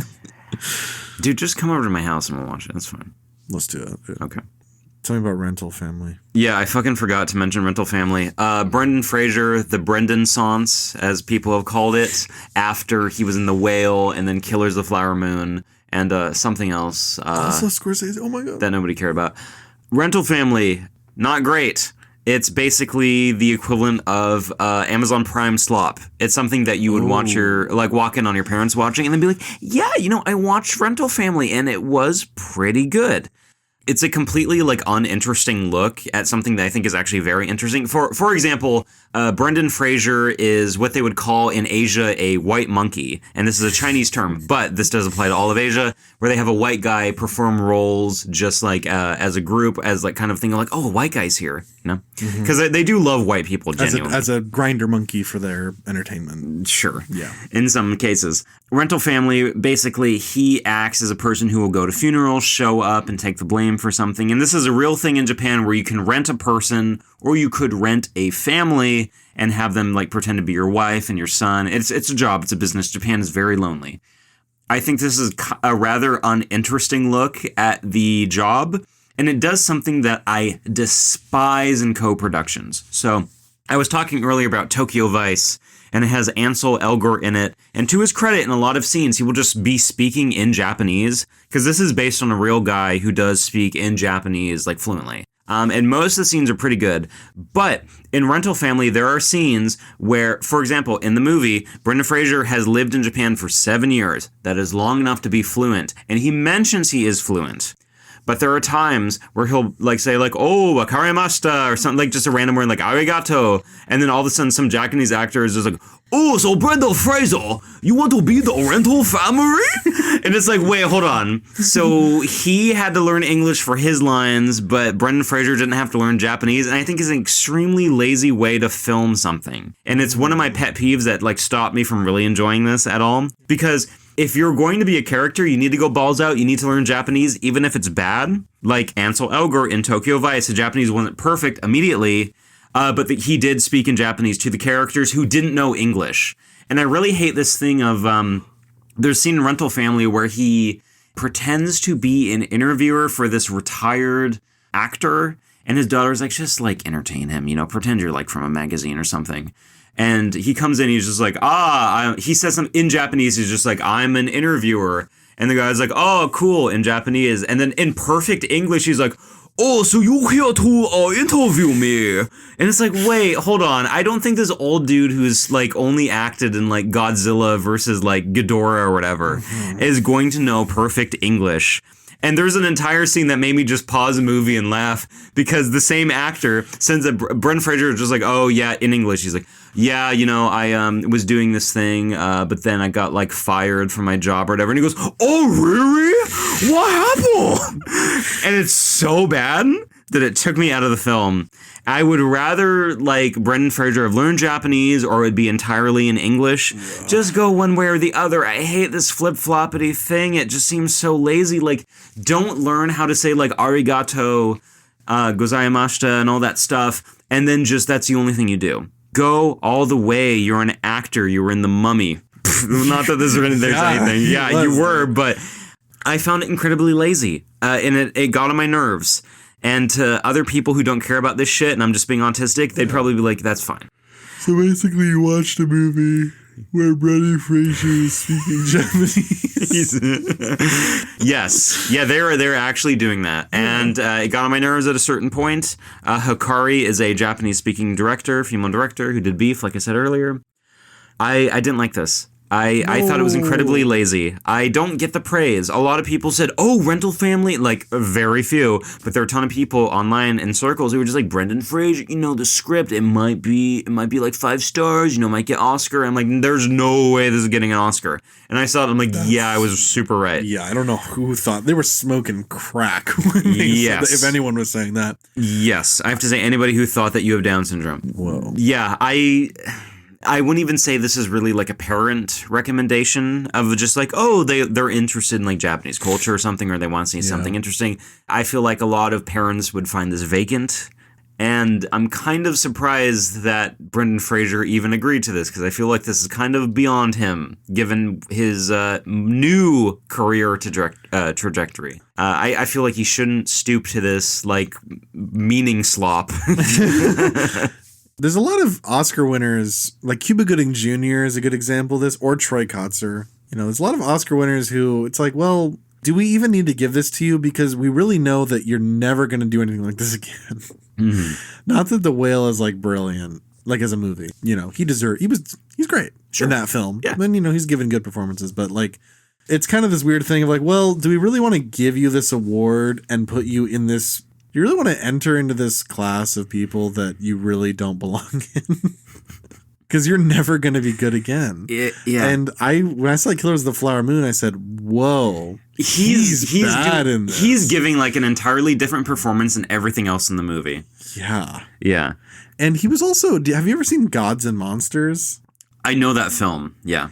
I like it for the most part. I think Ian McKellen and Vanessa Redgrave are just brilliant in it. But it is kind of ruined by Brendan Fraser. You know, you have scenes where Ian McKellen is doing like just so good. And he lost the Oscar to the fucking from the Italian Auschwitz movie. I didn't know. Life is Beautiful. Oh. One of the worst Oscar picks of all time. The nominees were Tom Hanks for Saving Private Ryan, Ian McKellen for Gods and Monsters, Edward Norton for American History X. Whoa. And then Roberto Benigni, who ended up winning, and then somebody else. Nick Nolte for the Paul Schrader movie. How the fuck do you know that? Okay. Because I know everything about it. The Paul Schrader movie, Affliction. They were the nominees for all four of those actors are giving like career best performances in those movies.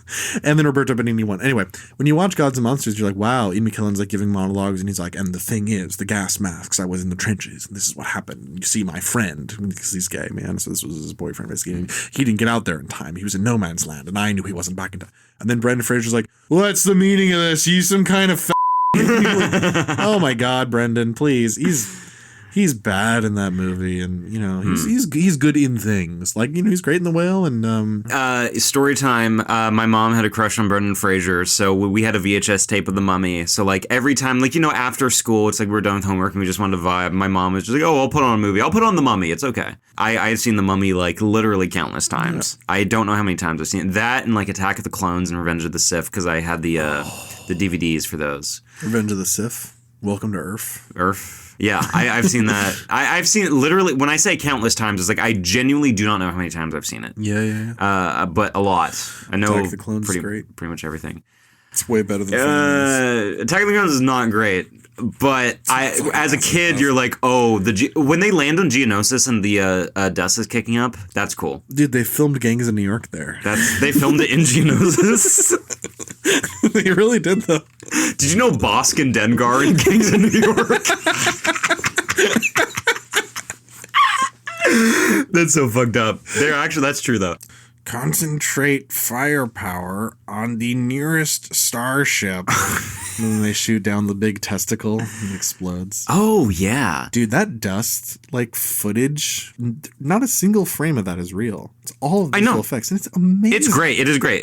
2002. For 2002, it looks like it could have come out today. Yeah. It's amazing. Yeah. It's one of those things where it's just like, wait, hold on. How did you do that? Yeah. It's like also people talk about like Jurassic Park with like the nighttime scenes, where if you look at it now, I will agree, and this might be passe to say, a lot of the nighttime scenes in Jurassic Park look as good as they would have been if they were made today.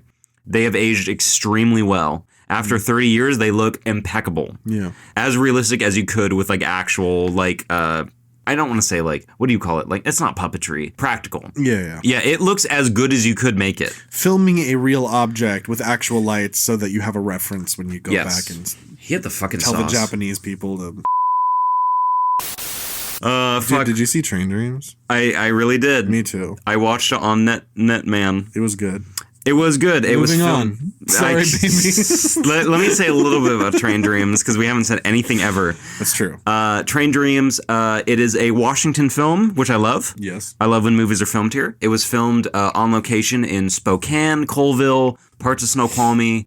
I thought this movie was fantastic. It was the first good movie I saw in 2025 of like stuff that was actually going to make the Oscars. Yeah. A lot of stuff that came out this year, I was just like, wait, hold on. This is actually terrible. And then I saw Train Dreams, and people said, oh, it's on Netflix right now. And I was like, oh, Joel Edgerton. He's great. Has, I think, Carrie Condon in it. Yes, she is in it for a little bit. And Felicity Jones. Yep. And I think that's the ones I remember. But, no. It actually has William H. Macy and Paul Schneider, who is related to a project that we are researching that will be out eventually. And that kind of made me freak out when I saw it. Train Dreams was like the first thing where I'm like, okay, films are good again. We're not just watching dog shit this year. We talked about previously, I had read the book and I was surprised it had been turned into a movie, but I love that author. The experience I had reading it, being a Washington native, everything I pictured in my head reading that book is like, the movie just captures that exactly. Yeah. It's a great, we mentioned with Sentimental Value, it's a good like afternoon dusk kind of watch. Same thing with Train Dreams. And the whole movie pretty much is filmed like in that hour. And it just looks absolutely gorgeous. People compare it to Terrence Malick a lot. They call it Terrence Malick Light. And that's just a very, in my opinion, a movie with nature. It's Terrence Malick. It's really not like Terrence Malick's movies outside of the fact that there is narration and footage of nature. But if you don't like Terrence Malick movies for how fucking insanely abstract they can be and distant, this is very warm and friendly and fulfilling. Yes, I liked most of this. I feel like one of my big drawbacks is how bad some of the CGI can be, which really does detract from the film. Yeah. One of them is a guy in a bridge. One of them is a bear. And fire to some extent. When bad CGI happens once, I'm like, okay, you just didn't have a lot of money or you didn't plan out well. And I'm like, I can kind of be like, okay, whatever. But when it happens multiple times, I'm like, well, no. It grates. It gets on my nerves. I give you one chance, and if you don't, I get freaking mad and all that. But no, I thought it was a great story. I think this is a movie that men will relate to more because I haven't seen the dichotomy of women being like, I don't get it, because women do like this film. I've seen female reviewers. But this does appeal to like the male aspect and delves into loneliness and what it means to be a provider. But I don't think it alienates people who won't relate to that. I think it is an extremely emotional movie that you can connect to the character. There's a scene where he says something in relation to, like, I don't want to say what it is because it's a spoiler, to a native guy. That is just kind of a very pivotal moment where I'm just like, whoa, a man saying that is like extremely powerful. And Joel Edgerton being this guy who, in the voiceover of the movie, is just like a dude who's only worked on the railroad his entire life. He never made it to the ocean. He was from just like the West Coast. And he's just like, yeah, I've just been building like, the railroads in like Spokane. Brainerd was born in Idaho. Yes. And he's like, I made it to Idaho. And they even say he never made it to the ocean. But he just is like riding trains and even makes it to like even a somewhat, I won't say contemporary, I don't even know the right word, but I think he like, it would make sense that he should be by the water. Yeah. Yeah. In terms of, what do you call it? Mobility. But he's just like, this is the place. And Dennis Johnson, his old stomping grounds is like kind of where we are right now. Oh, shit. Which is very cool. Okay. And a lot of his, he has a book called Jesus' Son, Jesus' Possessive Son, that is like a collection of short stories that are connected, that take place in this kind of area and areas nearby. I guess I am now outing where we are by saying that, because you could easily find that. But he gets Washington. Reading his books is very cool because you're like, oh my God, it's my home. And that feeling, the feeling that you can easily have when you're in like all the beautiful scenic vistas here, where it's just like, wow, I really am in like paradise. Then when like something is like tragic and creepy or whatever, it's like you really do have the biggest like antidepressant around you, but it's still not enough.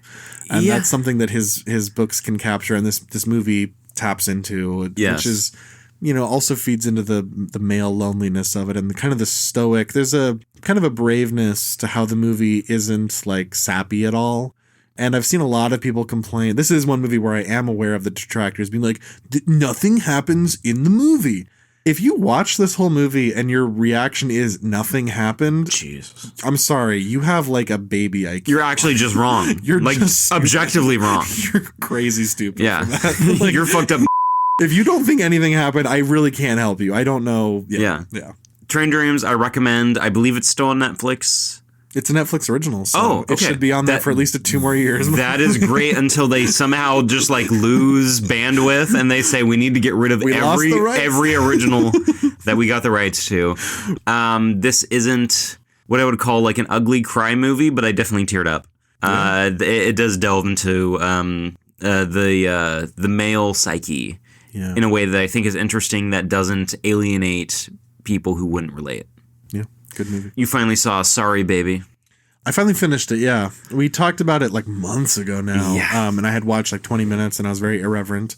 And then the second that I got back to the movie, I went, oh, wow, okay, never mind. I shouldn't have been so irreverent. The movie takes a turn that I saw coming, but it was, more... This seems like the wrong word, but it's the best I can think of. It was a more sober portrayal of this stuff. And I mean that in that, like, just anything that covers this subject matter is usually a, not to be sexist when I use the H word, hysterical perspective of like, oh my God, the fucking... And I'm just tired of seeing the exact same, like, worst case scenario. Yeah. It rings false kind of depiction of how people react to these kinds of events. Yeah, can I ask you something? Yeah. Because in the past, when I talked about this for the first time, I said it made me think about something a different way. Do you see what I'm talking about now? I don't know. What was the thing you saw differently? Well, there was a quote where she says, like, I don't want him to face whatever. I just want him to not be the person that does this. I remember that. So do you understand where I was like getting at? Oh, yeah. From that? Yeah, I hadn't gotten to that part of the movie yet. Yeah. Yes, and I do remember that when you explained that, I remember I rolled my eyes because I pictured it in a very different context, and I was like, oh, come the fuck on with this dialogue of like, I just wish he didn't rape me. It's like, oh, good, thanks. We didn't know that. Yeah. That actually is not what is exactly. Yeah, so, it's more, yeah. Yeah, it was, that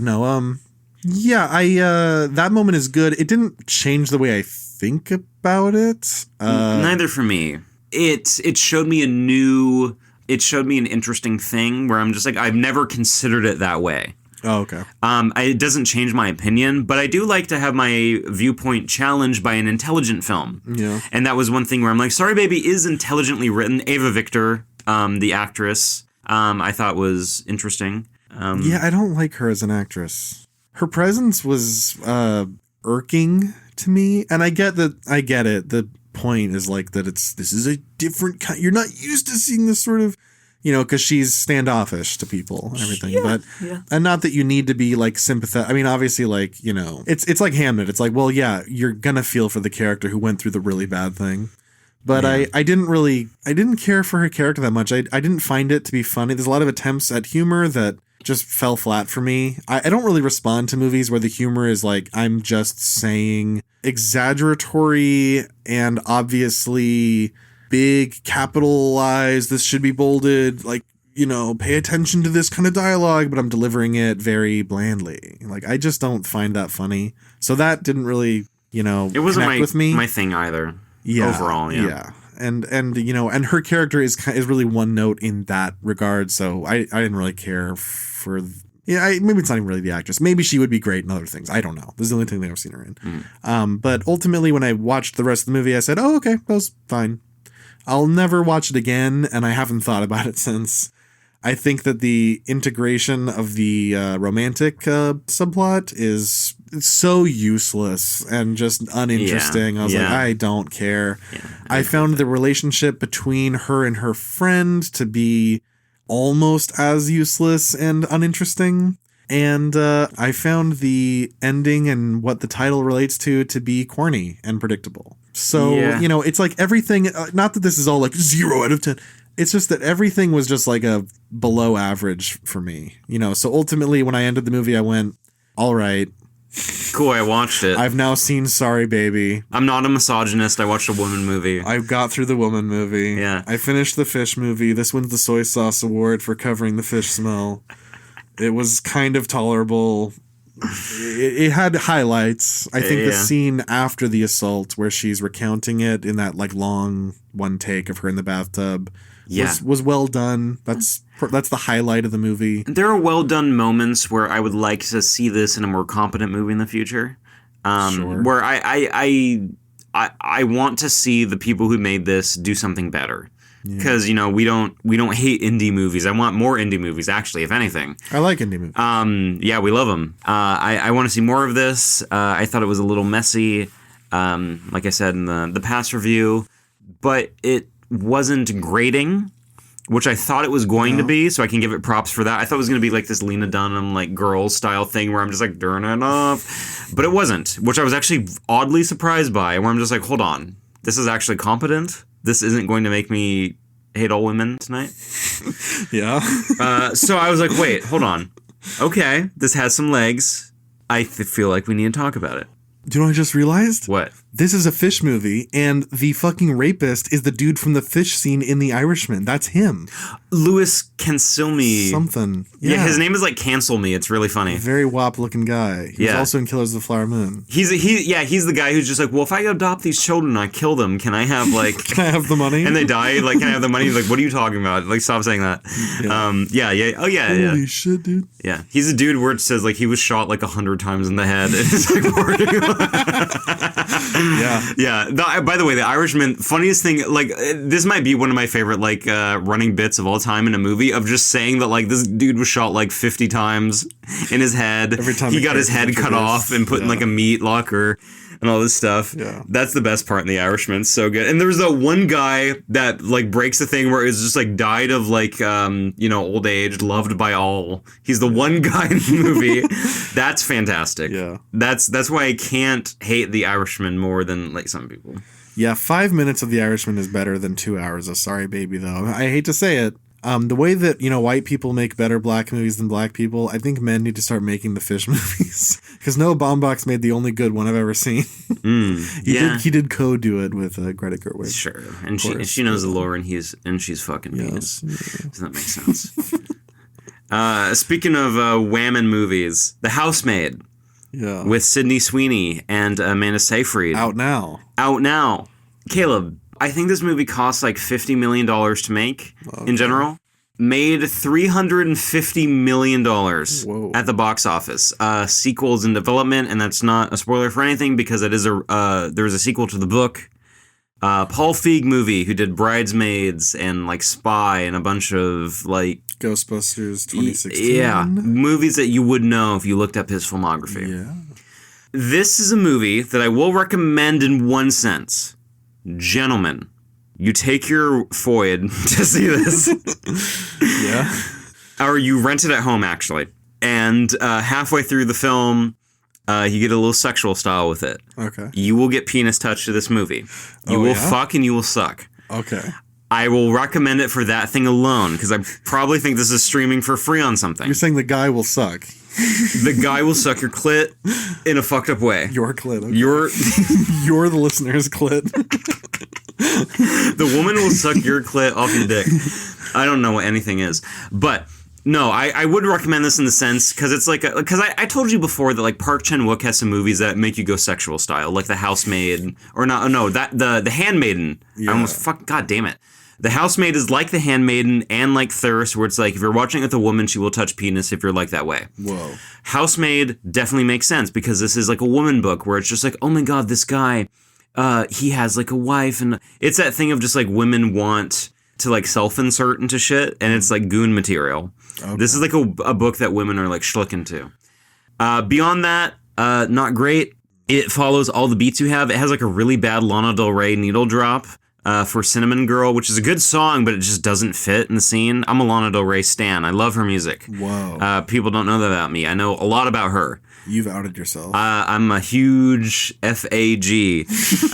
But I love her Lizzie Grant era, and that new song she released is very interesting. I'll leave it at that, so people know I'm not fucking around. Housemaid, if you're not a woman. This is definitely a woman movie. Okay. And, movies appeal to different genders and all that stuff. Completely fine. But there really isn't a reason to watch this besides you're going to get frisky afterwards. Sydney Sweeney, by the way, is giving like kind of a terrible performance, even by her standards. I've seen Immaculate, that movie that she produced where she's like a nun. Yeah.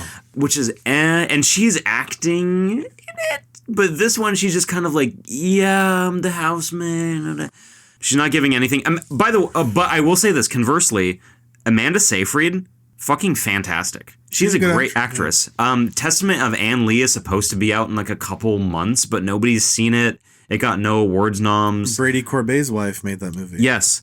And I'm kind of surprised. I really want to see it because it seems interesting. It's about the chick with the Quakers and all that.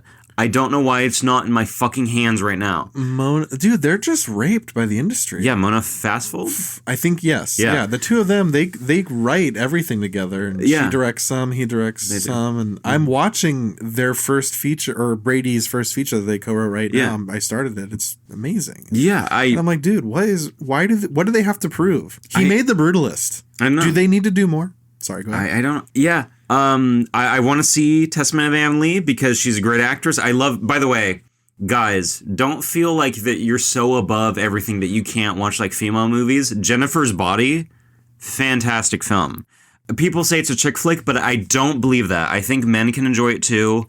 And I may just be gay as hell. Yeah. You know, because I like Legally Blonde and Clueless. You're gay. Yeah, sure. I guess I'm gay. I'm second penis. You're second penis. But I think that Housemaid, the only reason that a man is going to watch it is to fuck pussy. You put it on and you will. It gets you frisky. Do you get to see Sydney Sweeney's? Yes. Dude, she takes it off in every movie. Yes. She's like, you fucking whore. Cover up. You see a lot of it. She's also from Washington. She is, yeah. Spokane? She was like born in Idaho and then like kind of raised Spokane. It's kind of bizarre. Dude, she's like Graynard from fucking Train Dreams. She actually super is, yeah. Whore Dreams. Whore Dreams. Housemaid is Whore Dreams. It really is, actually. Oh This is what the worst woman at your job is jerking her clit to. Do you see her vagina? No, but you see like the ass. Not whole. You see the bump. No, you don't get to see her asshole in it, dude. That's crazy. I know, it's bizarre. She doesn't spread her cheeks and sit on the camera. No, there are a couple like it's not like artistically hidden or something. Like you do see like actual just full sex scenes. It's just like a little Pepe meme covering her asshole. Do you see Amanda Seyfried's? No. Damn. You don't. It's only no. You don't see anything from Amanda. You only see Sydney Sweeney. Which, between the two of them, is the smarter choice. But Amanda Seyfried is the better actress. You know what? People always say that movies are sexist because, I mean, they are. But people always make that claim because of the fact that, you know, every actress, except for like 3, have to show their titties at some point. But like most male actors never show their penis. That's true. But really, it's not the same, actually, because, you know, we only have the one penis, you know. And women have they have 2 penis because they have their tits and their pussy. So they have 2 penis. Women have 3 penis. They have 3 penis. If you think about it. We have 1 penis, they have 3. Women have actually infinite penis because the pussy goes forever. Willem Dafoe and Ewan McGregor, you know, these actors who've shown penis. Is there any mainstream actress that's shown pussy besides Rosario Dawson? I don't think so. Sharon Stone. Yeah, a little bit. It's not a great shot to see everything. Yeah. You're like, I can see that I can see that you are a woman. Okay, whatever. I'm trying to think of other movies that do have like full frontal, like female, like you can just see stuff like an OBGYN. Just full gynecological shots. Absolutely. Yeah. There's a movie called Immoral Tales that's like about Elizabeth Bathory that does have it, that was on Netflix at one point. See, the fact that it's hard to think of, because it's hard to think of mainstream actress, because Sharon Stone, obviously, she's a whore, famously, in movies. Rosario Dawson, I think, didn't realize that they were showing everything. The lady from The Favorite, but again, she didn't realize they were going to show everything. Okay. Well, Antichrist does have that scene, but then something bad happens. That's true. Is that really her, though? Charlotte's Gainsbourg? Yeah, do you see her Gainsbourg in it? You see her Gainsbourger. It's also not Willem Dafoe's penis in that one scene. Yeah. Because they said, they said it was apparently too big. What? That's the rumor, that apparently Willem Dafoe has too big a dick. Actually, that's probably true, though. Because there's a story that when they did Last Temptation, his penis came out of the cloth. They're like, dude, your penis, we have to, you need to stop. We can't film this normal. It's distracting that Jesus is hung, dude. What was Jesus' penis like, by the way? Because he was human, so he had to have one. Stop. Okay. No, right. Continue. I'm trying to think. Because would it be more holy that it was modest or that it was big? You know, he wasn't ever destined to reproduce, so he doesn't need to be hung. because he doesn't need to impress anybody. So it really just needs to be functional. Was this like a Statue of David thing where like having a small penis means you're intelligent? God wouldn't have been putting him in a bad position if he didn't give him like heat. Because man is made in the image of God, but then also men have different penis lengths too. And having that is one of those things where it's like, yeah, that's not probably true because men have micro penis and some dudes are just straight up like donkeys. Because this is a good question actually. You should ask next time you go to church.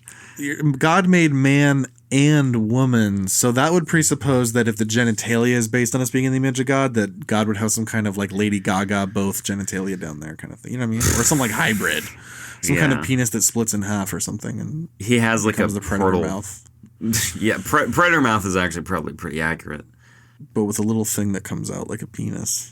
Oh, like Caleb, you should watch a movie called Border by Ali Abbasi, who did The Apprentice. You told me about this. And people who are knowing what we're talking about, that's going to be an interesting recommendation. Trust me on this one, though. Okay. Yeah, I won't say more, but what we just said. Doesn't that one bitch show her twat in Blue Velvet? Oh, Isabella Rossellini. She's bushed out, actually. I don't think you. Yeah, when she shows it, she's on the lawn with Kyle MacLachlan. She goes, "He put his disease in me. Yeah, he put his fucking listeners. He cummed in my butt." What if she said that though? He cummed in my boner. Cummed in my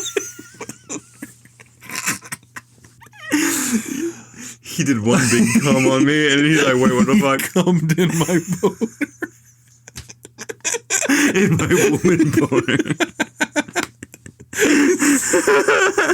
So stupid. So fucking funny.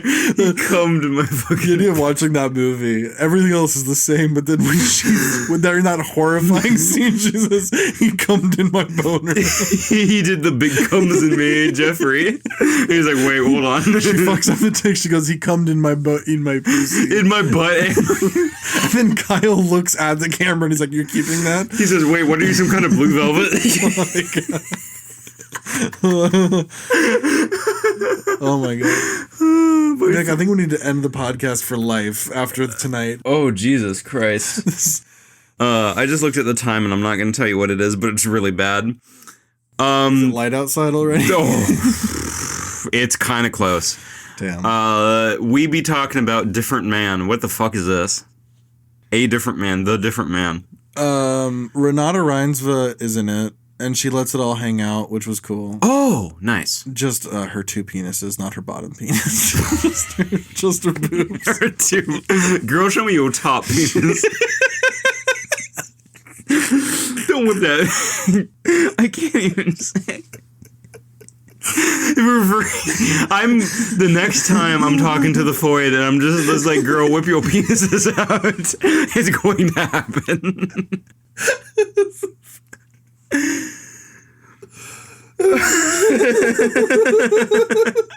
Yeah.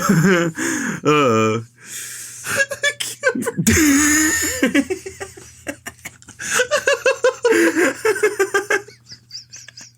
I'm so red.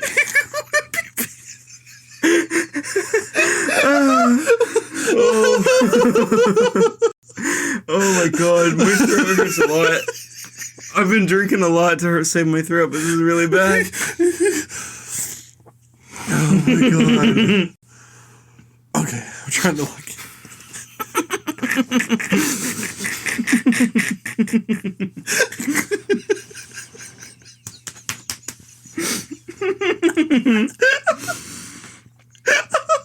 Oh my god.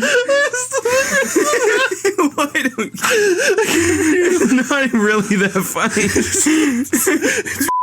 It's the dumbest thing ever. Oh my god. Oh god.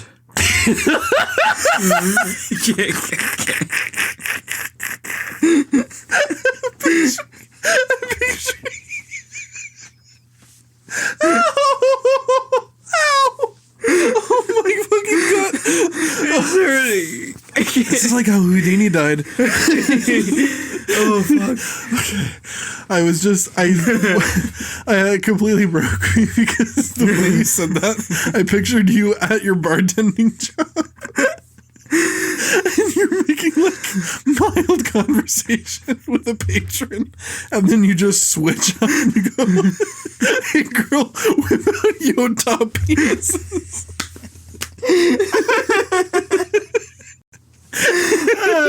She's like reaching for the little gun in her purse. I just saw it, like, you know, that just flashed in my mind, and I couldn't say it because I was laughing.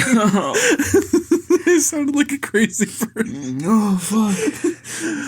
The funniest bit is referring to women's tits as her two penises. It's so nothing. It's actually not funny at all. It's kind of the dumbest thing ever, but it's so good. I don't know what happened during this in the last episode. My throat hurts a lot. I think I have an illness now. Did you give me something when you throat fucked me? I don't. This is really bad. I'm gonna go home and die. You cummed in my boner. Why is that so funny? Oh, because it's 1:30 in the morning. We thought we were going to be done by like 8 o'clock. Oh, God. Okay. Oh. Okay. Oh, I need to lean back. A different man. There's this man. You see, and he has like a issue with his shit on his face. And he's like, "Oh, I'm ugly." Yeah. And then Renata Reinsve from Sentimental Value moves in, or already lives next door, and the movie is kind of like a Charlie Kaufman-esque, like, not science fiction technically, but it's just like, hey, what if certain science existed that doesn't, basically, and wouldn't that be kind of magical-ish? That'd be cool. Kind of a whimsically toned, cynical drama, I guess, that's sort of light on its feet, about the man going, oh, hey, there's this treatment where actually all those tumors and weird shit on your face will just basically fall off and you'll be normal. And he gets the treatment, and then he's Sebastian Stan. And he's handsome Hollywood guy. And then he's like, oh, Renato, like, you fuck penis. What are you, some kind of different man? And she has a great full frontal scene that was... Yes. She's so hot. She's so beautiful. She's actually, like, the platonic ideal. She's also naked in a lot of Worst Person in the World. Like, a lot. Yeah, actually, yeah. Naked a lot. Which, okay, Joachim Trier, make her just fucking, like, insert penis in the next movie. And I will be your biggest shooter. I need that. It's really bad. Insert penis.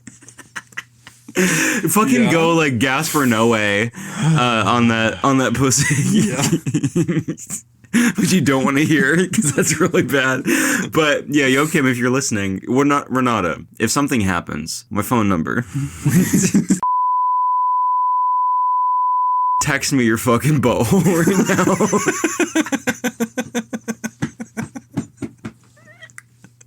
That's actually real though. Message me. Nick Charles Hudson on Instagram. That's my full legal name. Absolutely lost our minds. We are not fucking. This episode is 9 hours long. What the fuck is we've going recorded so we've been doing these timely discussions in one day, and we've recorded like 11 hours. We've literally recorded like half a day. This is so fucked, and it's gonna get pared down hopefully to like a few 2 and some change hour episodes. This is gonna be hell to edit. By the way, these have to be done in like 5 days. That's fucked. I didn't know that. We're gonna have to share the editing duty. I might. No way. We'll do half, but that's bad. Oh God. Oh fucking Christ. Yeah. So different man. Renata is penis. She's hot.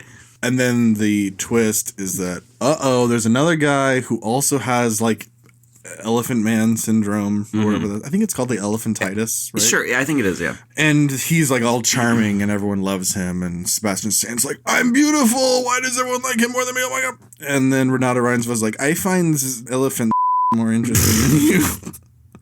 She did not say that. She fucks his penis. She fucks his elephant penis.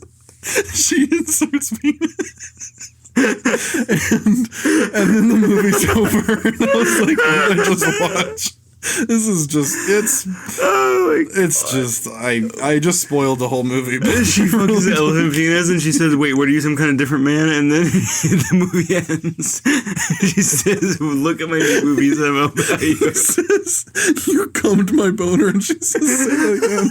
Oh my god. Say that again. Renata Reinsville. But I wouldn't recommend it.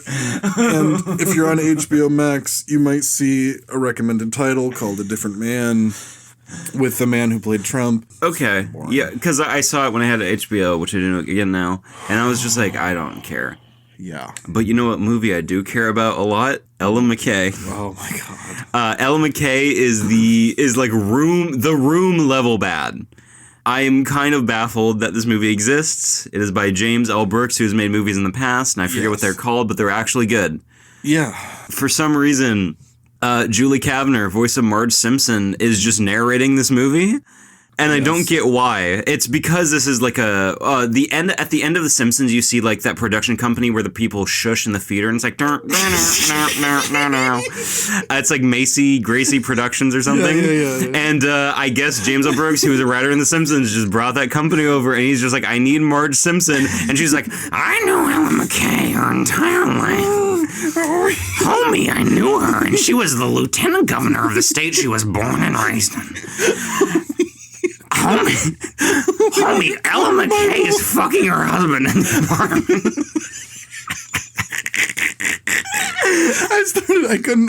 I just started giggling uncontrollably when you're talking about the fucking title card, because I just pictured the narrator. Ella McKay is like... By the way, Julie Kavner's voice is completely fried because she's like 80 years old and she's still doing Marge. She's been ruining her esophagus for 40 years. And she's just doing it, and she's like, by the way, she's supposed to be like Ella McKay's secretary because she's lieutenant governor. And she's just, why though? She shouldn't. This doesn't make any sense. No. And she's like narrating, she's just like, she lived a hard life. It was fucked up and sexual. It's so bad. Oh my god. Okay, so Ella McKay, there's a woman. I guess. There's a woman in the movie named Ella McKay. She's the main character. And she says, from as far back as I can remember, I always wanted to be Ella McKay. And Jamie Lee Curtis is like her aunt. And she has like a thing where Woody Harrelson is her dad. And she's just like, Woody Harrelson, can you stop cheating on my mom? And he's like, fucking no. And then Jamie Lee Curtis is like, damn, that's fucked up, but do you want to live with me, though, and become lieutenant governor? And she's like, yeah. And then the movie happens, and like, okay, so it's 2008, the Great Recession's happening for no reason. Oh, yeah, like halfway through the movie, they're like, I mean, after all, it is 2008. I was like, what? This is a period piece? Yeah, it's like, by the way, yeah, Bain Capital is fucked up now. And it doesn't make any sense. And then fucking... she's meant to be like 16 years old. Yeah. And she's wearing like a fucking like insanely big wig for her head, and it makes her head look really tiny. This movie is the most batshit crazy thing I have ever watched in my life. Is that some... I didn't even know that this existed. You go, Caleb, there's some dog shit. I just saw Ella McKay, and I was like, wait, James L. Brooks, creator of The Simpsons and director of Terms of Endearment, all this shit. Yeah. I start the movie, and you're like, Julie Kavner, the first scene, she goes, hi, I'm the narrator. Hi, I know Ella. You can't do it that way. This is madness. This is bad. What are you doing? So the rest of the movie goes on. She becomes lieutenant governor, and then her boss is like, yo, what's up? I'm kind of going to be in the cabinet of like some fucking president or whatever. And she is like, okay, cool. And he says, well, you know what that means? You're going to be like the real governor. And she's like, damn, I'm Ella McKay. I've trained this forever. And it happens, and she's like, cool, I'm gonna do good things as governor. And she like, it's really funny because they never say if she's like a Republican or a Democrat. And she's like, yeah, I have good things that reach across the aisle, but like everything is just like Democratic and like bullshit, you know? And there was an entire scene in the movie where she's like, oh yeah, I have a brother who's like agoraphobic, and it means he doesn't like to go outside. And she goes over to his house, and he's just like fucking like gambling on sports. It's like, wait, he's supposed to be this like genius savant, and he's just it's like, who is he? And eventually she's just like, okay, cool, you're my brother and everything. I'm Ella McKay, your brother McKay. And she's like, I'm gonna eat one of these brownies from your jar because that's what siblings do. I eat your food randomly without asking you. And he's like, wait, you're gonna actually trip. And she's like, wait, hold on, I'm Lieutenant Governor. And she just I was born and raised in. Yes, and she just eats a pot brownie. And Kumail Nanjiani's her like buddy for no reason. He doesn't need to be in this movie. Life in the big city is crazy. It's crazy. And by the way, they never say what city she's in. All the license plates in the movie kind of have like this weird like Latin phrase that is the seal of the state she was born and raised in. And it's really bad. Like, I don't know how much I'm doing it justice, but every single plot point is terrible. There's a certain point in the movie where, for no reason, by the way, they just follow the brother, and he's just like, oh, I broke up with this girl, and she was like the one, but she got scared, commitment. And it's just Ayo Ebadiri from The Bear. Yes. The black broad. And he goes to her house, and she's being such a fucking like quirky chungus, and it's so annoying. He's just like, yeah, I want to date you. And he's like, and she's like, yeah, that's great and everything, but like, wow. Reddit humor. Yeah. And she's like, well, okay, we were dating, but now we're not. And then eventually they just kiss, and they're like, okay, cool. We're husband and wife McKay now. And then Ella McKay, like, something happens where her husband, there's like a scandal because they had like an apartment that was like kind of paid for by the public that was like on site, but like she and her husband use it to just like fuck at like lunch break. Yes. Which is normal. Who cares? And then the plot point is like, well, you technically use like taxpayer money to like fuck, and that's bad. Mm-hmm. By the way, gay. Who cares? And then the husband like leaked that to the press because he felt bad. Yeah. And it's like, okay, why? And then he has like this masculinity crisis where he's just like, you're the lieutenant governor, you're the governor now, I don't feel like a man, you have to give me like a job. And she's like, fucking no, why would I do that? Also, I can't do that. And he's like, all right, I'm like finna divorce. And then like all the people come together and like like halfway through the movie, by the way. Yes, I mean, so much fucking plot in this movie. The plot in this movie is everything. And eventually they're just like, Ella McKay, you're fucked up. You were fucking on the job. You can't do that. And she's like, okay, why? And they're like, we don't know. And they try to get her fired, and she eventually like somehow relinquishes her position. An angry mob knocks on her door, which hits her in the head she and gets like knocks her out. And then Kumail Nanjiani's like, back the fuck up, public. He's like, by the way, you do not hit my beautiful governor, you fucking bloody fucking bitch. And she gets a concussion, and then he drives her, and he's like, I'm like a police officer. And she's like, oh, that's cool. Eventually, they're just like, okay, can you step down from being governor? And she's like, no. And then she's like, well, if you actually like pass all these bills, I'll step down. And they're like, all right. And she steps down, and they get the bills passed. And it's just like bills to like help people vote more or something. It's the dumbest, gayest shit. And then her ending is just like, yeah, so I'm working in like, public service, and I have like this thing, I have like this campaign. And then she's like, yeah, I'm Ella McKay at the end. Marge Simpson. And then Marge Simpson's like, Ella McKay lived a really hard life. This is the end of the movie.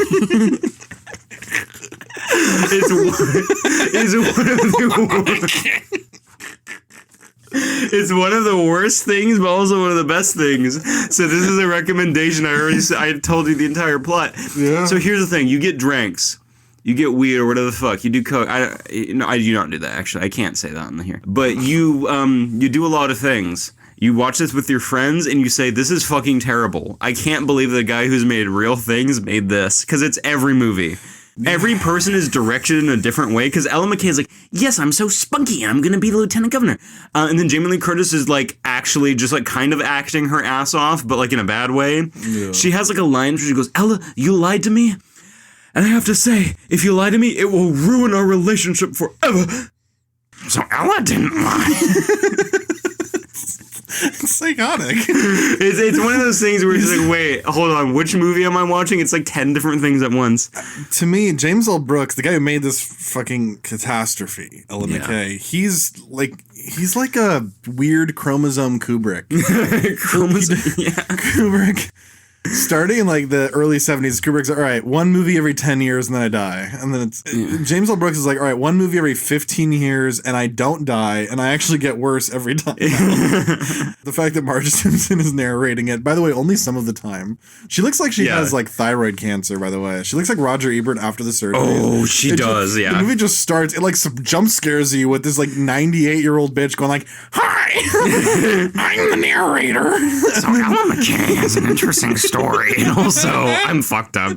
Yeah. And then, like, she goes away for, like, 20 minutes, and then she's just in a scene. You're like, oh, you're real. And then she's not in it again until, like, near the end. And then it's like, oh. And then the, what's her name? The beginning of the movie, that actress who plays her mom. I know who you're talking about. It doesn't matter. You know, actress. It's a real actress who doesn't need to do this. The movie starts and I'm like, you're watching like AI Margot Robbie. She looks like Margot Robbie kind of with like a black hair wig. Yeah. You're watching her and her family, which is Woody Harrelson, this other famous actress, and Jamie Lee Curtis with like jet black hair, but wrinkles like fucking...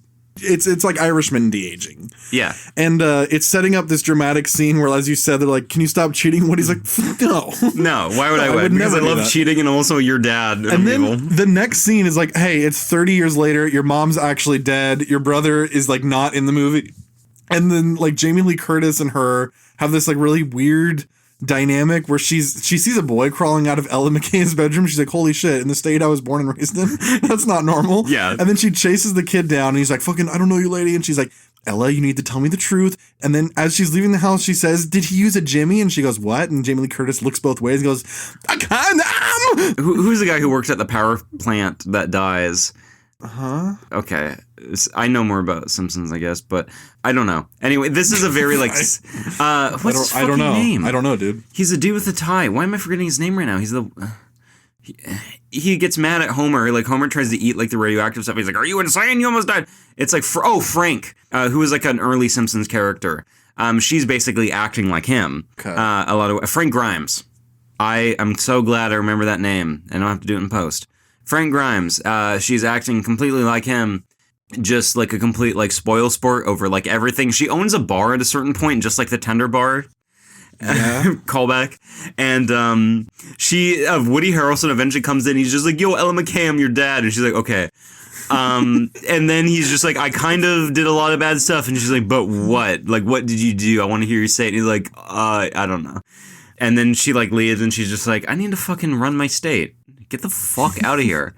And then Jamie Lee Curtis is like, I told you not to mention shit. I got like, she's having like a woman moment. And It's really funny because I wonder how much she improv'd and was just like, oh, this is going to get me an Academy Award.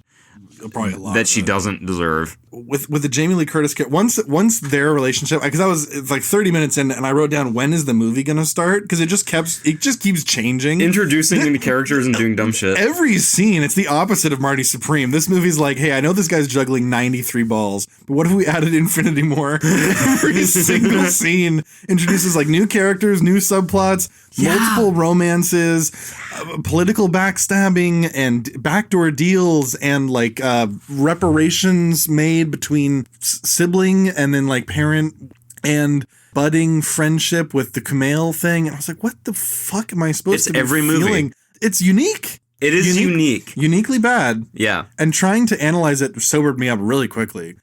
Oh, fuck. I can't stop thinking about Marge Simpson coming in every single... It's so insane. It's really funny because you'll just have like Ella McKay do like a really like twee thing where she's like, actually, so I smoked weed and that's funny. It's like, Ella McKay didn't like... She was actually kind of fucking... It's like, what is going on? I don't know. I want to go home. I want to go home. That's what I felt. Mommy, please take me home. Unmake me watching this movie. It's from the hell of living. But fucking God, it's so entertaining. Here's the thing. We talked about a lot of bad films over these past 4 episodes you folks have listened to the past 2 weeks. Yeah. This might be one of my favorite things I've watched. Cinema Value is good. Marty Supreme, pretty good. But this is something I think I might just rewatch when I'm bored. It's amazing. I think it's been nominated for a Razzie, but it doesn't deserve it because it's entertaining. Was it nominated for a Razzie? It was nominated. I'm kind of surprised Ellen McKay doesn't do like Full Frontal at some point in this movie because that would make it every movie. I would have liked that. She's the actress. I don't know what she's been in, but she's like a very like stage actress type. I can't even do the margins. I just laugh. I just start laughing at me. Ella showed her tits the entire. Ella showed her penises.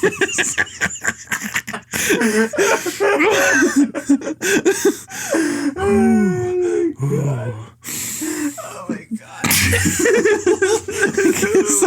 I was gonna try to say like Ella McKay got a Brazilian or something. she's like bloated, like just sitting behind a desk and just like, oh my blood sugar. Oh my God. Oh my God. I almost fucking spit out all my drink. Movie of the year. More movies need Marge Simpson in them. Could you imagine every single movie this year? It's one of the worst decisions of all time. It's actually kind of terrible. Yes. But I'm thinking now of just every single thing we've ever watched having Julie Kavner in it, being like, so Julian took his teeth out and Chris got him his gold fronts. Yeah. Everything. The housemaid, Sydney Sweeney fucked the husband and sucked his penis. Renata Reinsva fucked his elephant penis.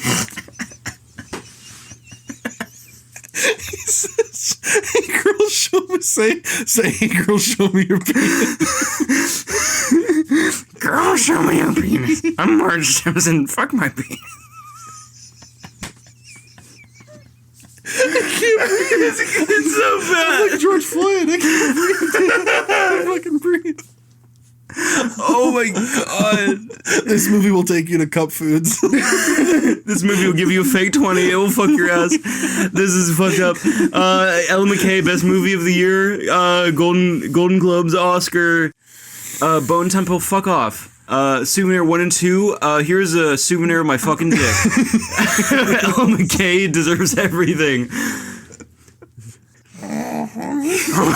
Homie, I can't believe Ellen McKay fucked her husband.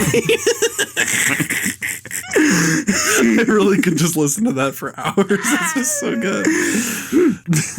Your older brother's podcast on Instagram and TikTok. On X, where your older brother. You know, I'm getting like phlegm in my throat. We're falling apart here, dude. If you want to come on my bone.